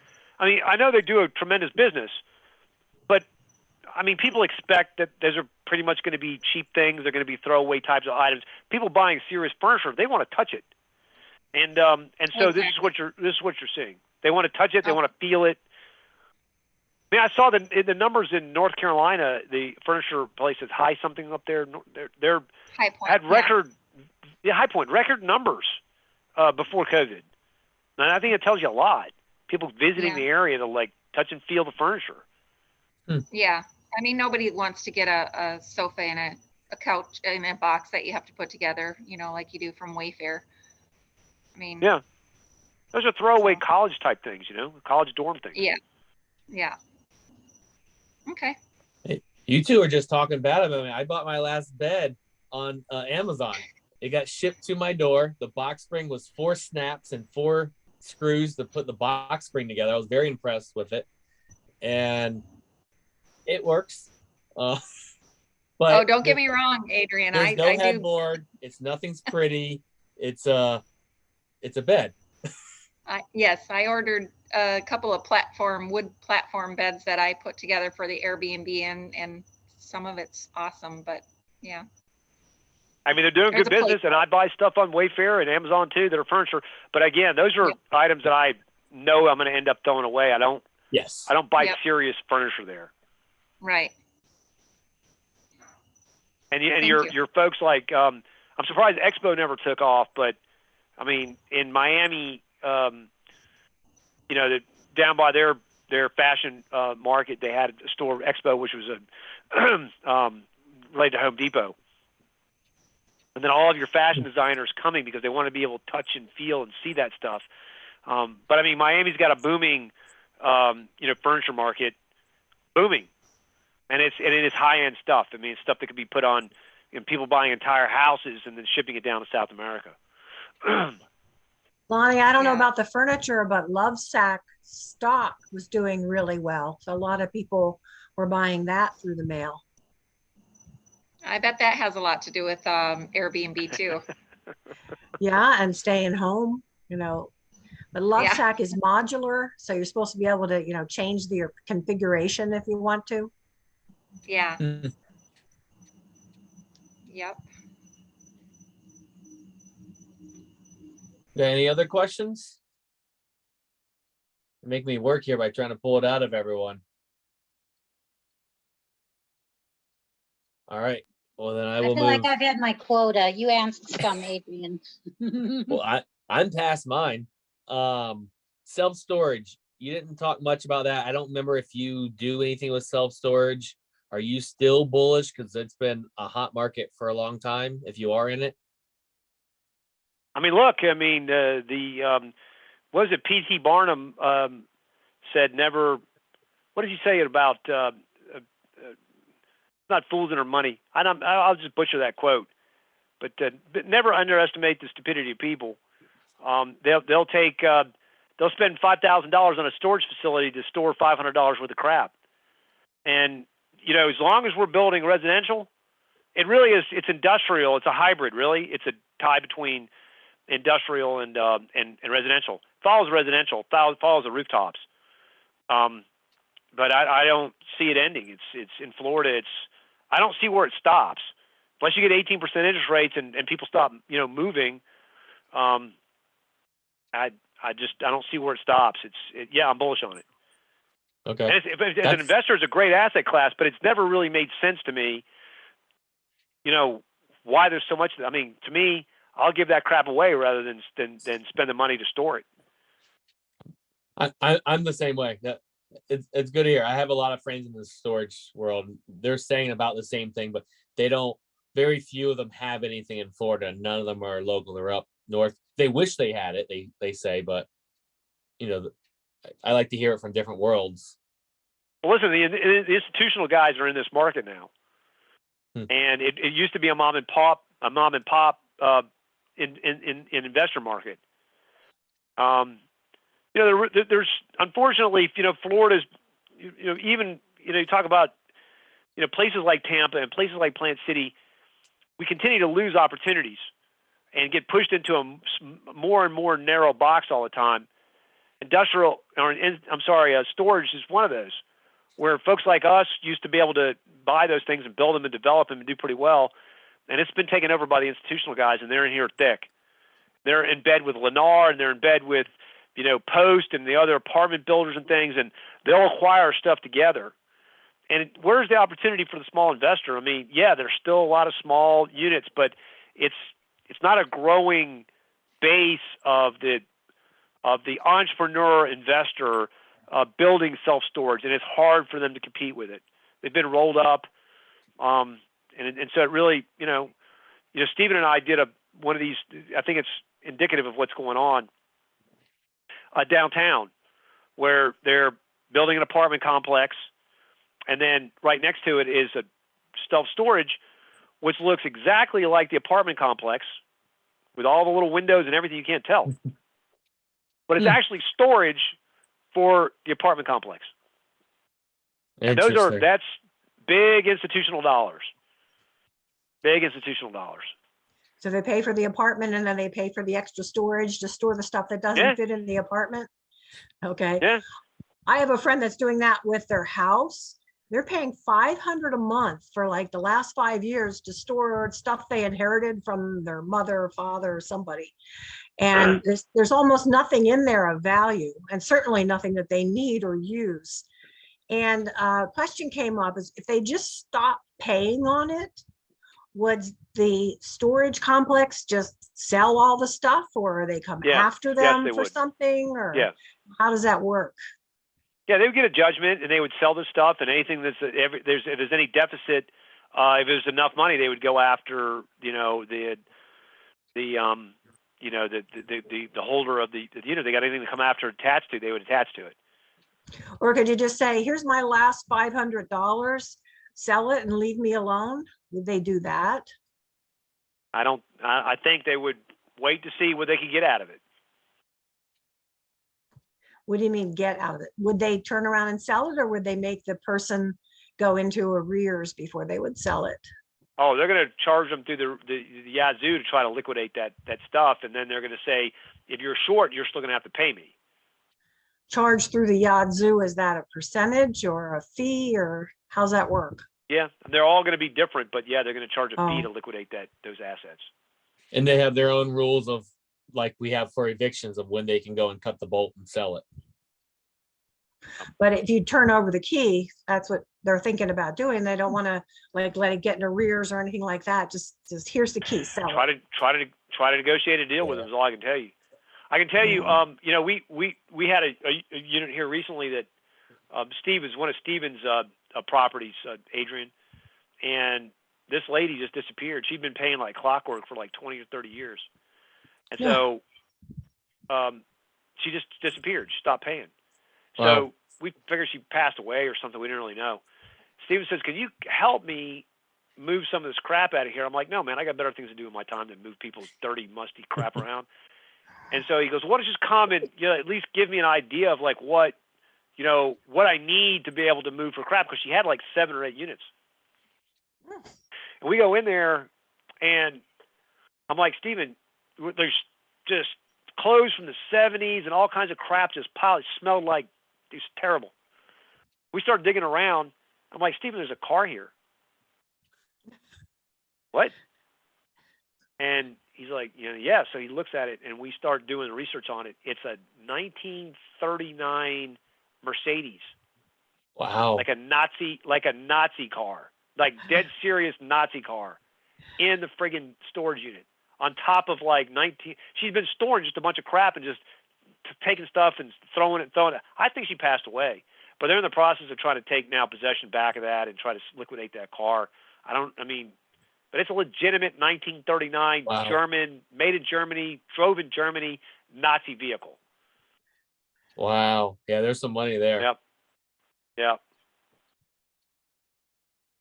Crazy. Story, to your question about the storage, what I've known some other people to do, because the problem is the bill is just going to continue to be mounted, would be like people give in Facebook, they give stuff away. It's just give it away or have the Goodwill or whoever you can get. And actually, I wished I had that number. I'll look through my phone. There are people who do yard sales, and if it's any decent, they'll just come and get it, put it on Facebook free, and just give That's a it good all idea. away. Pay them, give it away, and cancel the storage, and then put the rest in the garbage. And that's all you can do. And they don't even want you to put it in their dumpster, because then their dumpster would be full from everybody's garbage. You literally are supposed to haul it off if it's any significant amount. So look on Facebook for people who buy it for yard sales. Is that what you said? Yeah, I'd say more than likely, if the stuff isn't working, give it to them, because it's worth it to you, because you don't have to pay for the storage anymore. Maybe they give you $1 Right. for it. Maybe they save you from paying someone else to haul it away, because otherwise you got to get it out of there. Otherwise you have to continue to pay the storage unit, or then all of that other stuff has to happen, because just like tenants, they can't enter in there. You've done a lease agreement and all this stuff. So the bill's just going to continue to mount. They're not in the get rid of your shit business. They're in the No. storage business, But- Yep. They're not So it making a might be lot of better to money in get that. someone else to sell it rather than the storage unit. I- I could I've tell her, had- she's gotten herself Correct. in so much trouble. She I've she had can't pay decent- bills and she's paying 500 a month for this unit. Yeah, I mean, some people will do like Churches. yard sales and you give them 50, if she gave them 50% or 70% and she got 30%, then she wouldn't have to pay the storage anymore. So it'd be a win-win. She'd get some I've had- money and her storage. free of And bill. churches have been a good, for me, that have garage sales a few times a year. They'll come and pick it up sometimes. And, it's a donation. She's not gonna make any money on it, but it gets rid of it. I've gotten rid of a lot of stuff that way with some churches. Well, if anybody That's a knows good of a idea. church sale Make- coming up, Making it all or nothing deal. The church has to take all of it. They have to sift through it. They'll make some money off of some things, and the rest of it they have to dispose of. But they'll I do Yeah, have that. one just- church in Plant City that will do that. As long as there's a decent amount of good stuff, they will take the bad with it. Oh. I don't have anyone. I'm assuming this is out in Lakeland. South Lakeland, yeah. Yeah, I don't think she goes that far. Yeah. Yeah, I told her to take pictures for a consignment shop. At a consignment shop, if there's enough pieces of furniture, they might come get it. But I have no idea what's in there. I know that she had a different lifestyle an age ago when she was married. So she had a lot of nice things and she hasn't been able to adjust her budget to her new level of income. I mean, at $500 a month, if she waits 2 months, is she gonna be able to sell all of it secondhand for $1,000? Probably not. Yeah. Probably not. I but see nobody's Lonnie getting through unmuting to if her. there's furniture. That's probably what she's coming in for. Her family is calling it a reckoning, that she needs a reckoning. And Well, I've if it is not been good able. stuff, Dory, you can get an auctioneer to do it. She's still not going to end up with much money, but if it is good stuff, because furniture is expensive, and if it's good quality furniture, and people know, I mean, I have just a love seat that's leather, and I paid like $400 for it used, because it has the recliner. So I mean, if it is good quality stuff, people will buy it and they'll go to the auction. I mean, I don't know. But she needs to get Auction's a good somebody idea professional. too. She needs Are to we get still somebody talking about professional furniture? to do it. Yeah. We're talking about Okay. furniture in a storage unit, and that the storage unit isn't in the business of selling it. Well, yeah. And this lady needs to stop the bleeding. I would give him Lonnie's number to at least, that might be the quickest, easiest way to get the bulk of it out. She needs the bleeding to stop more than she needs to make money on this stuff. to Lonnie, me. do you want to come see it? No, but I can give you numbers of who might want to come and see it, because I know people who clean out estate sales afterwards. Okay. Oh, I want that. Put it in the chat. Nope, that's a super secret one. Plus, it's not right here. I'm No, gonna I'm remember teasing. that joke. No, Yeah, I know. I'm teasing. It's just we gotta. Text me and remind me, and I'll find that contact. I'm going to shift a little Yeah. bit back to commercial stuff, if that's okay. Good. Yeah, we have Eric for another 30 minutes or so. Some of this is after hours conversation. So garage condos, have you seen a demand for any of that, or what's your take on that? I'm not sure I understand what garage condo is. You want to explain it? Garage condos it's not really a storage unit. It's something that people buy. It's like a condo that you buy, but it's not something you live in. So it is in essence a storage facility, but you buy them, and then there's usually a loft or something where you can build out a man cave or whatnot. So people buy these to store their expensive toys, classic cars, boats, whatever, RVs, whatever it may be. They tend to have a theme where a group of people would buy into a kind of a community, but they're Lonnie said it best. They're like a man cave with storage for your expensive toys. And sometimes I've they never have a heard them called. community clubhouse. I've never What? heard them called garage condos before, but this small bay warehouse that I'm talking about, is pretty much the same thing. Usually what like one of the, guys that we invest with up in North Carolina, he does the condos there, but his market is not just the expensive toy folks, but it's also, the tradesmen who want to buy and own their own unit and that sort of thing too. And that's been my experience with it. Is more, I refer to it as small bay warehouse. Some of it for rental, some of it for sale. But you're talking about something that's very specific. That's like, sounds like it's only for rent for sale.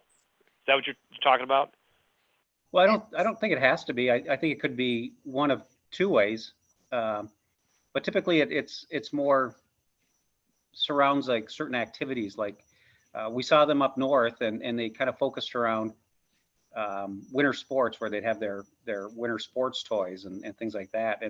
But it was also, to your point earlier, kind of a gathering area. And so folks that have similar interests would kind of buy into these things.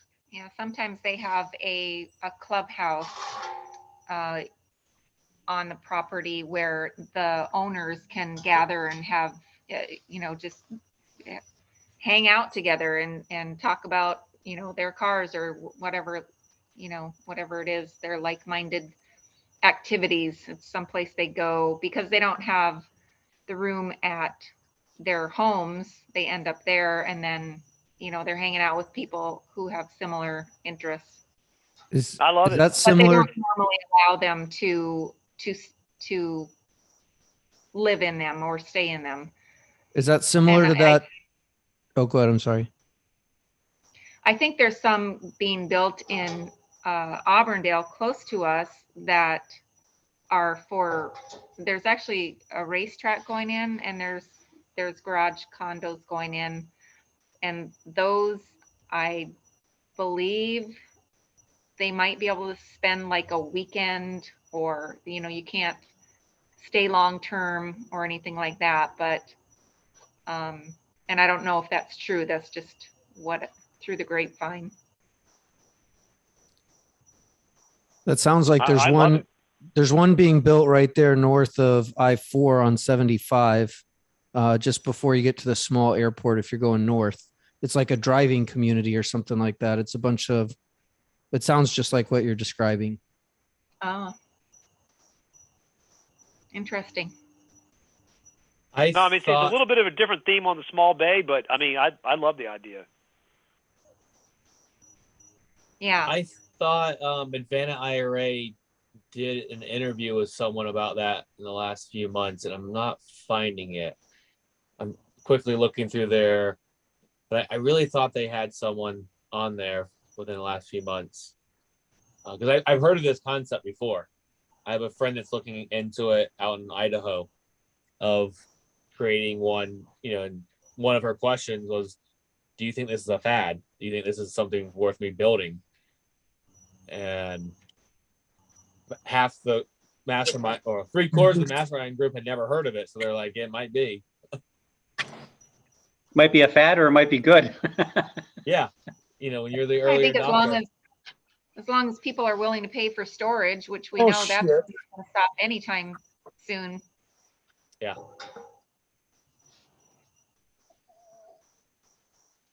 There are some fancy ones down, I think, in either Fort Myers or Sarasota that, I was just Googling and found those, but they're pretty fancy. There are some up in Minnesota that my cousin built, and they're very basic. It looks like a warehouse, and it's very, lake, centered on your lake cabin toys. So there's really a huge variety of them.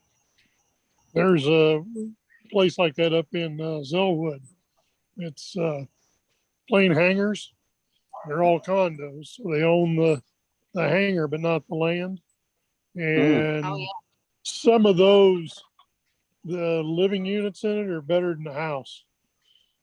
I believe it. They were amazing. I have a question, guys. Hey, Ginger. Hi, Adrian. Thank you. What do you think demand be on small storage units? like 5 by 10?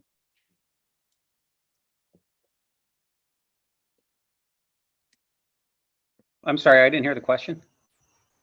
What do you think the demand would be on small storage units, like maybe a 5 by 10 size? I have a small commercial lot, and I'm exploring ideas. Not that I'm ready to do anything right now, but just, you know, exploring different ideas of what I could do with it. So I thought maybe a small storage unit. It's only about half an acre, and you know, I can't really do much with it, but I'm thinking maybe small storage units. It's a great location. It's right up the highway. So I think it would be, you know, might be good, but if the demand was there. Now, It's this all is about not rooftops, local. Ginger. Say that again? What? It's all about rooftops. I see. People don't want to drive 2 miles to a storage facility. If you've got rooftops that are, you know, that are around the corner, apartments, or there's, you know, enough density to be able to, I mean, it'd be hard for me to imagine you couldn't fill it. Okay. Another way to look at it would be economically, you know, buying the land and putting up the building. How long would it take you to pay off at $1,000 a unit monthly? In- If that much, $500 a unit, you know, how long would it take you to pay off after expenses? You could do some Okay, quick yeah, market absolutely. research, Ginger, and call some of the storage facilities in the area, ask if they have any available and how much. If they say they don't have any available, how much were they? So then at least you know what the price was. But if no one has any available, there's definitely demand. If there's a few available, then it's still good. You know, so my understanding, the storage, remember, I'm not an expert on it, but the storage world, the goal is actually 90% occupancy, not 100, because if you're at 100, that means you're charging too little. So when they get up over 90, they start raising their prices until they're fluctuating down. Correct me if I'm wrong, Eric, but that's what a lot of my friends say they do. Same with apartments. Somebody says Oh, they're really? 100% occupied. I want to start peeling back the onion to see if that's an investment opportunity. Yeah, I see in the area, you know, the average size, you know, they're in the area, but I have not seen smaller units, like maybe a 5 by 10, which that would be something I would entertain. So, yeah, okay, sounds good. I mean, I think your biggest issue, Ginger, is going to be your development costs on such a small deal. The challenge is you still have, you know, architectural and engineering design. You still have to submit all that stuff, and that can be really expensive per square footage because they're going to charge you the same amount. They're not going to get involved in a project unless they're going to make X number of dollars. Talk about the architects and engineers. So, you know, contractors are the same. You know, they're going to the larger that project is, the smaller per square foot that they're going to charge you for it. Because there's a premium for them to have to drive out to the location to have to put that stuff together. So something to bear in mind. Absolutely. Hey, Eric, how are you finding money in today's market for some of the projects we've been talking about and some of the investments? Are you finding plenty of money still out there, or are you finding people kind of pulling back a little? I mean, multifamily, you're starting to see some pullback. I like on the development side, the story has changed for us as when we started down this path of trying to do this most recent project that we have. The construction lending has changed, and you know we can't. It's a lot more expensive, and they're requiring a lot more upfront and also more pre-leasing before they'll lend on it. But it hasn't gone away, Joe. I mean, it's still pretty robust. It's just they're tightening things up a little bit here because nobody really knows what's going to happen, right? I mean, the Fed doesn't have dexterity to control this situation. They only have a sledgehammer. That sledgehammer is putting people out of work. That's a sledgehammer. And Yeah, so that's the scary part. yeah, and how far do they go? I mean, there's political solutions to some of this, and we can't agree on anything anymore. So even though both sides will acknowledge that it's a problem, they won't agree on the solution. So we just have to deal with the Fed controlling what the politicians should be controlling. We just, and that causes a lot of anxiety with lenders, you know, because, well, you don't have to tell you. And I think that's probably the biggest trepidation that I have is I mean, the markets have just been really volatile lately, and there's a lot of uncertainty. Even today, there were a couple of additional billionaires that were calling for the Fed to rethink their, you know, what they want to do. And you're right, the Fed has that one tool, and usually when they wield it, it ends up in not a good result, at least historically. That's exactly correct. And it's pretty disgusting that we can't, there's some legislative things that can be done, but we cannot have adult conversations with each other anymore. So it's frustrating to watch. So instead, we're just going to let the Fed take a sledgehammer, and that's the only tool we have. Just sit there and watch it happen. And maybe it'll be a soft landing. I think if Florida is going to, obviously we continue to have people move down, but it's only a matter of time before, you know, changes and things that are occurring, people getting laid off that later in their careers that might have been planning on moving to Florida start affecting us too. We just, you know, we're last to be affected and we're first to come out. And we usually have less severe, but doesn't mean we're immune from what might be coming. Yeah, I'm not sure about the soft landing. What I'm hopeful for is a short rebound. That, you know, they hit it with the big hammer, and it doesn't take us 2 years to rebound.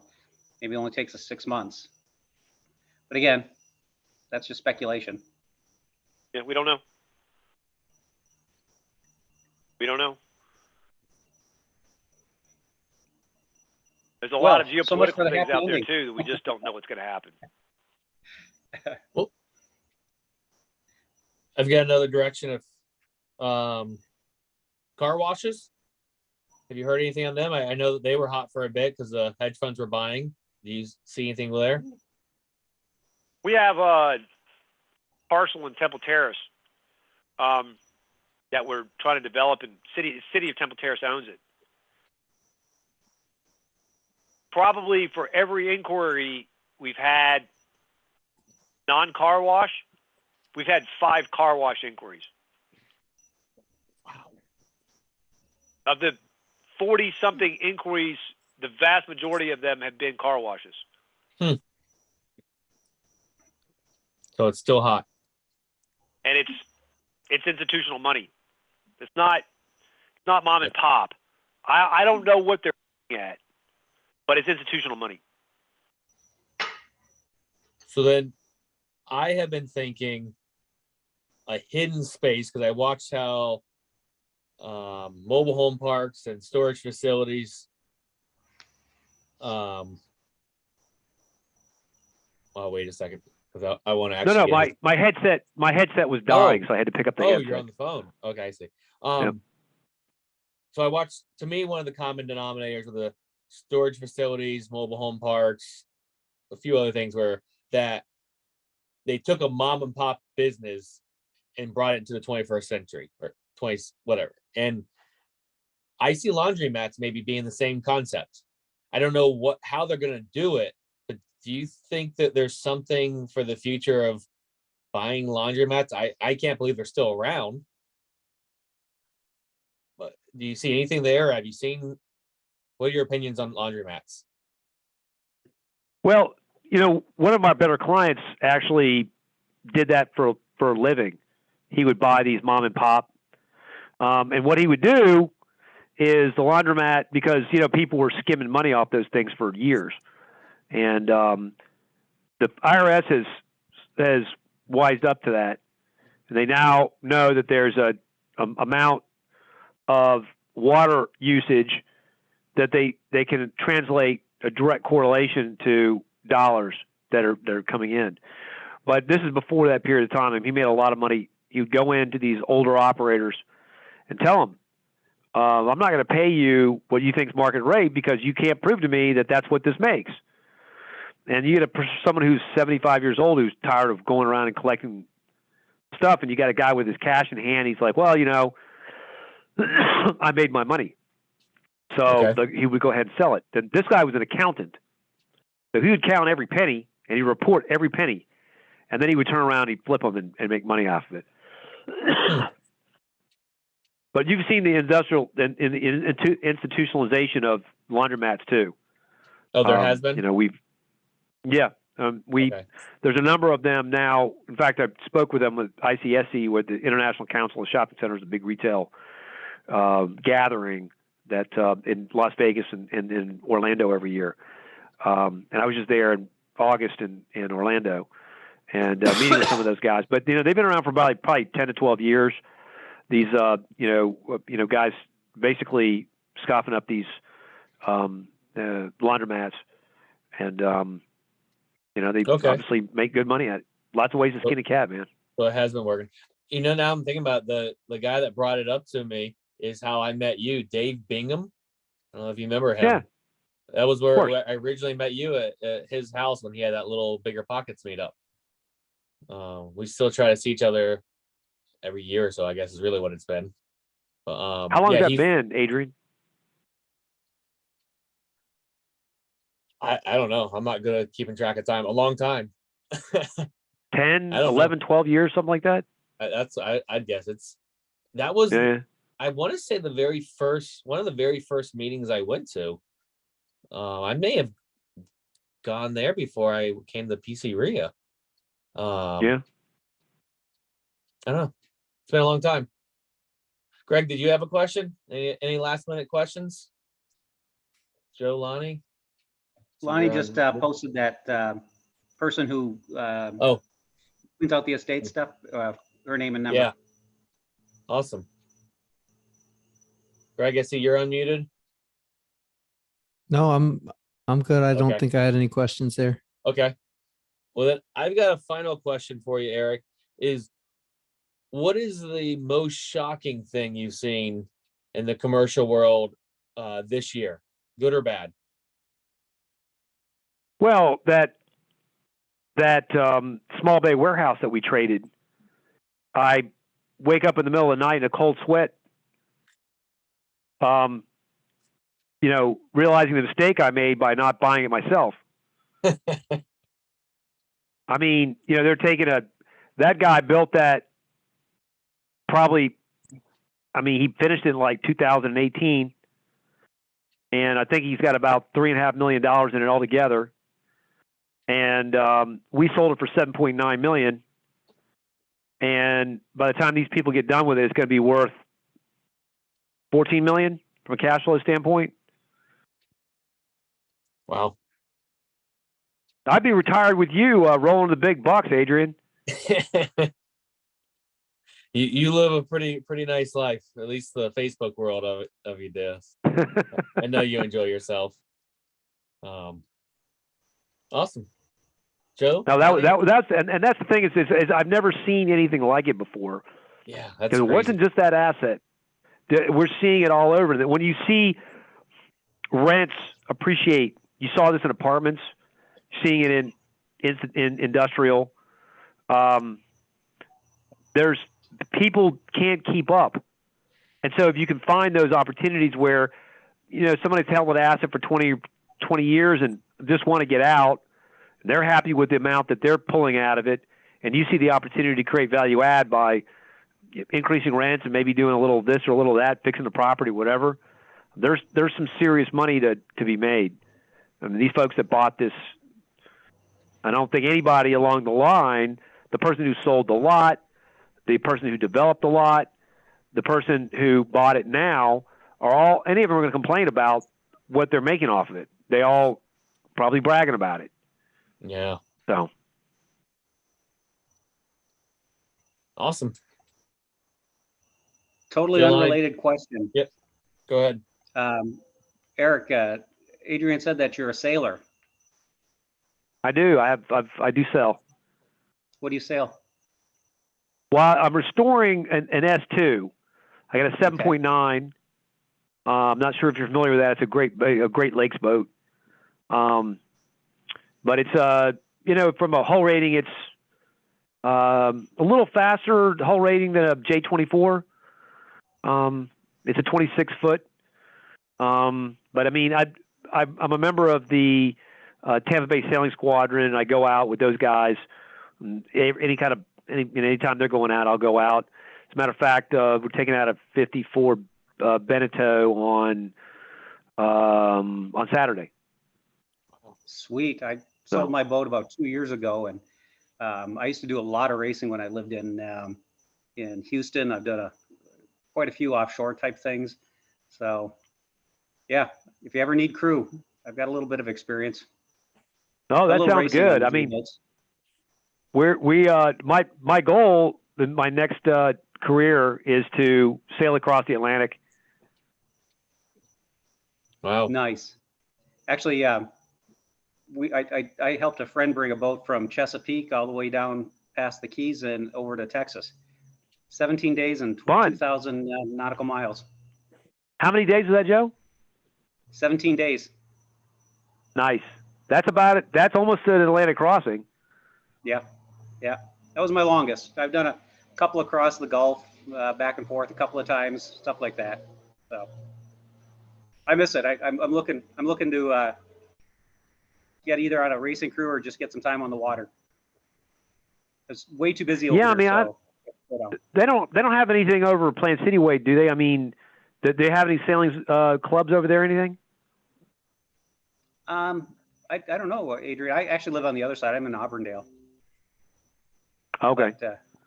But you know, shoot for a We have sailing on a retention Saturday or bonds. something. They're always looking. They're always looking at the Tampa Sailing Squadron for crew on their races. So that's one thing I would say if you want to get involved. I mean, obviously you got to drive over to Tampa, but I mean, it's fun. I mean, there's always somebody looking for crew.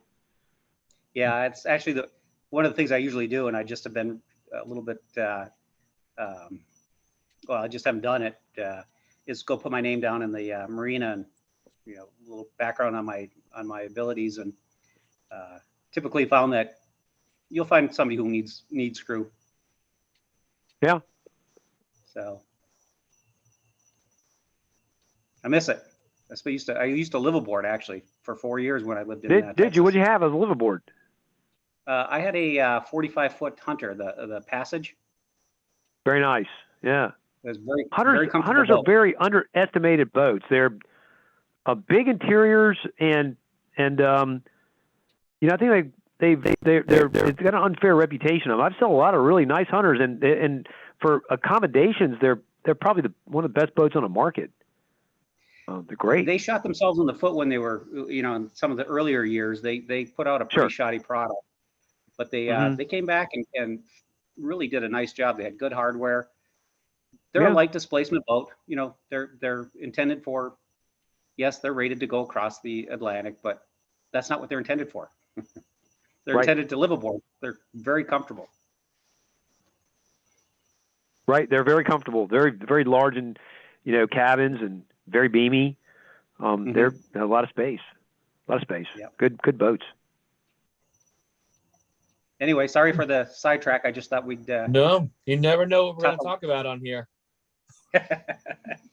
I guess that's where the marina question comes from. You know, I mean, obviously the issue with the marinas is you know, there's a fairly small supply, but I mean, I'd love marinas for the same reason I don't like trailer parks. I mean, mobile home parks, you know, but with a marina, you've got a lot more leverage on increasing rates and increasing cash flow. You know, and that's the thing. If I can, yes, you can have an income stream from your slip rentals, but that's limited. It's kind of like, you know, same thing in the regular rental market. But if you can turn it into a destination and really leverage that, you can increase your income streams. So Joe, What's up? look at the Cedar Key deal that we've got coming out. Speak with John about it, because have you ever seen the movie Popeye with Robin Williams? Yes. Okay, you know, that crazy little town. That's what Cedar Key looks like. It's built on stilts. It's an old oyster and clam town. It's got a neat. lot of history. It's a crazy looking place. Those restaurants are iconic, and it's got a crazy airport. It's a lot of crazy people. It's sort of It's sort of like Key West North. It's old Florida. It's very salty. It's very old school. There's a guy that he makes himself the mayor of Canal Street. You have to come by and pay homage to him. He sits there in the bar and just drinks all day. And if you walk by without saying something to him, he gets upset about it. There, you got to say hi to the mayor. You know, it's just a crazy old Florida town, and it's kind of ripe because there's nothing in that area for like destination. Nice. If you're looking for that like sort of crazy old school Florida feel, it's not many places in Florida like it. I'll follow up on that. Lonnie said she told me after we were talking earlier that she knows where it's at, and it's one of the places she wanted to check out. So yeah, I'll definitely follow up on that, because we have some ideas that I think we could really turn that into a great destination area, and that's Lonnie's strength, that she has a hospitality thing down. Well, it's got the bones there already. I mean, it's zoned to be able to do hotel. You can do marina. It's got those old iconic restaurants there that, you know, people go to. They serve peanut butter and palmetto ice cream. Never heard it. Yeah. Of that. Yeah. They use palmetto, like Florida palm hearts, peanut butter, and they make their own ice cream. It's delicious. Wow. Is it a deep water marina, or is it a shallower marina? It's shallower, but interestingly enough, the history was Cedar Key was in its heyday because it was the furthest out point where you could get Civil War era ships into the harbor, and they were supplying all the salt throughout the Confederacy, and of course the Union blockade stopped that. So that's the roots of the town. In fact, you can still see over by the airport when you walk around the big salt cauldrons that are left there by the Confederate forces, still sitting there 100 and something years ago.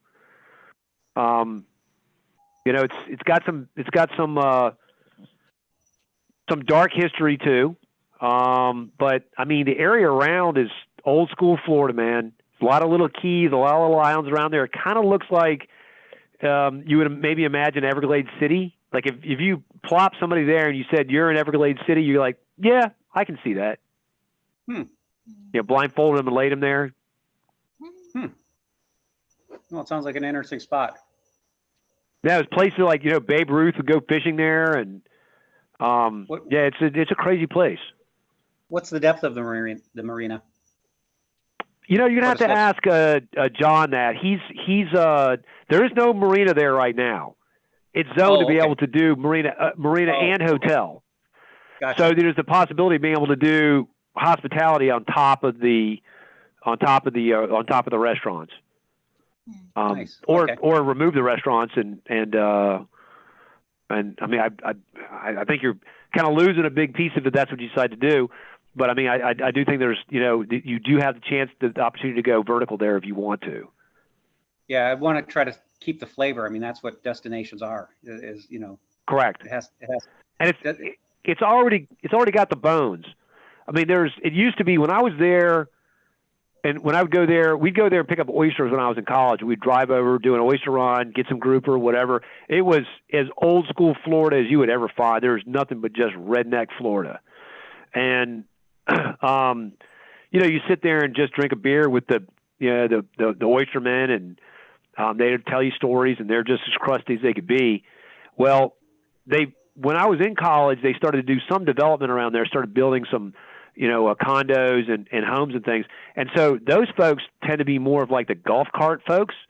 So they've got their golf carts, they drive their golf carts around town. And I remember even a few years after that, all the old oystermen, they got all pissed off because they used to live across the street, used to be like the oyster, like where the oystermen used to live. Like they're little apartments. They're just like studios. Well, they took those and they converted those into bed and breakfast, and they're all pissed off about that. I understand it because, that was their way of life. And now they have to go live somewhere off of the water someplace. But, those old places are there. And they're now bed and breakfast and there are people riding around their golf carts, and you still hear the old crackers. They get upset about the people in the golf carts and because they're driving the prices of the real estate up. And so you still hear a lot of that. But I think the bones are there to be able to do something bigger. Nice. Yeah. We'll check it out. Okay. Awesome. Eric, we want to all thank you, give you a big virtual applause, sign language wise or a real one here. And thank you for being here back. We know we're going to have you back in the future. You always bring a lot of information. And Yeah, thanks, Eric. Yeah, and I always end it the same way I end it every time I talk to you guys. You guys are in the best. You hear anybody whining about y'all's real estate market. Y'all in the best market in the country. People are clamoring to be in this market. And rising tide lifts all boats. And it's a market up and down the I-4 corridor that I cannot see, short of something cataclysmic, unforeseen natural disaster, it changing. And there's opportunity for everybody here, and you guys should feel very fortunate about where you are and what the opportunities are. Well, thank you. You can reach out to me, but I think for everyone here at PCREIA, if you need someone, you can always reach out. Everyone at PCREIA is here to help you as well, if you need anything.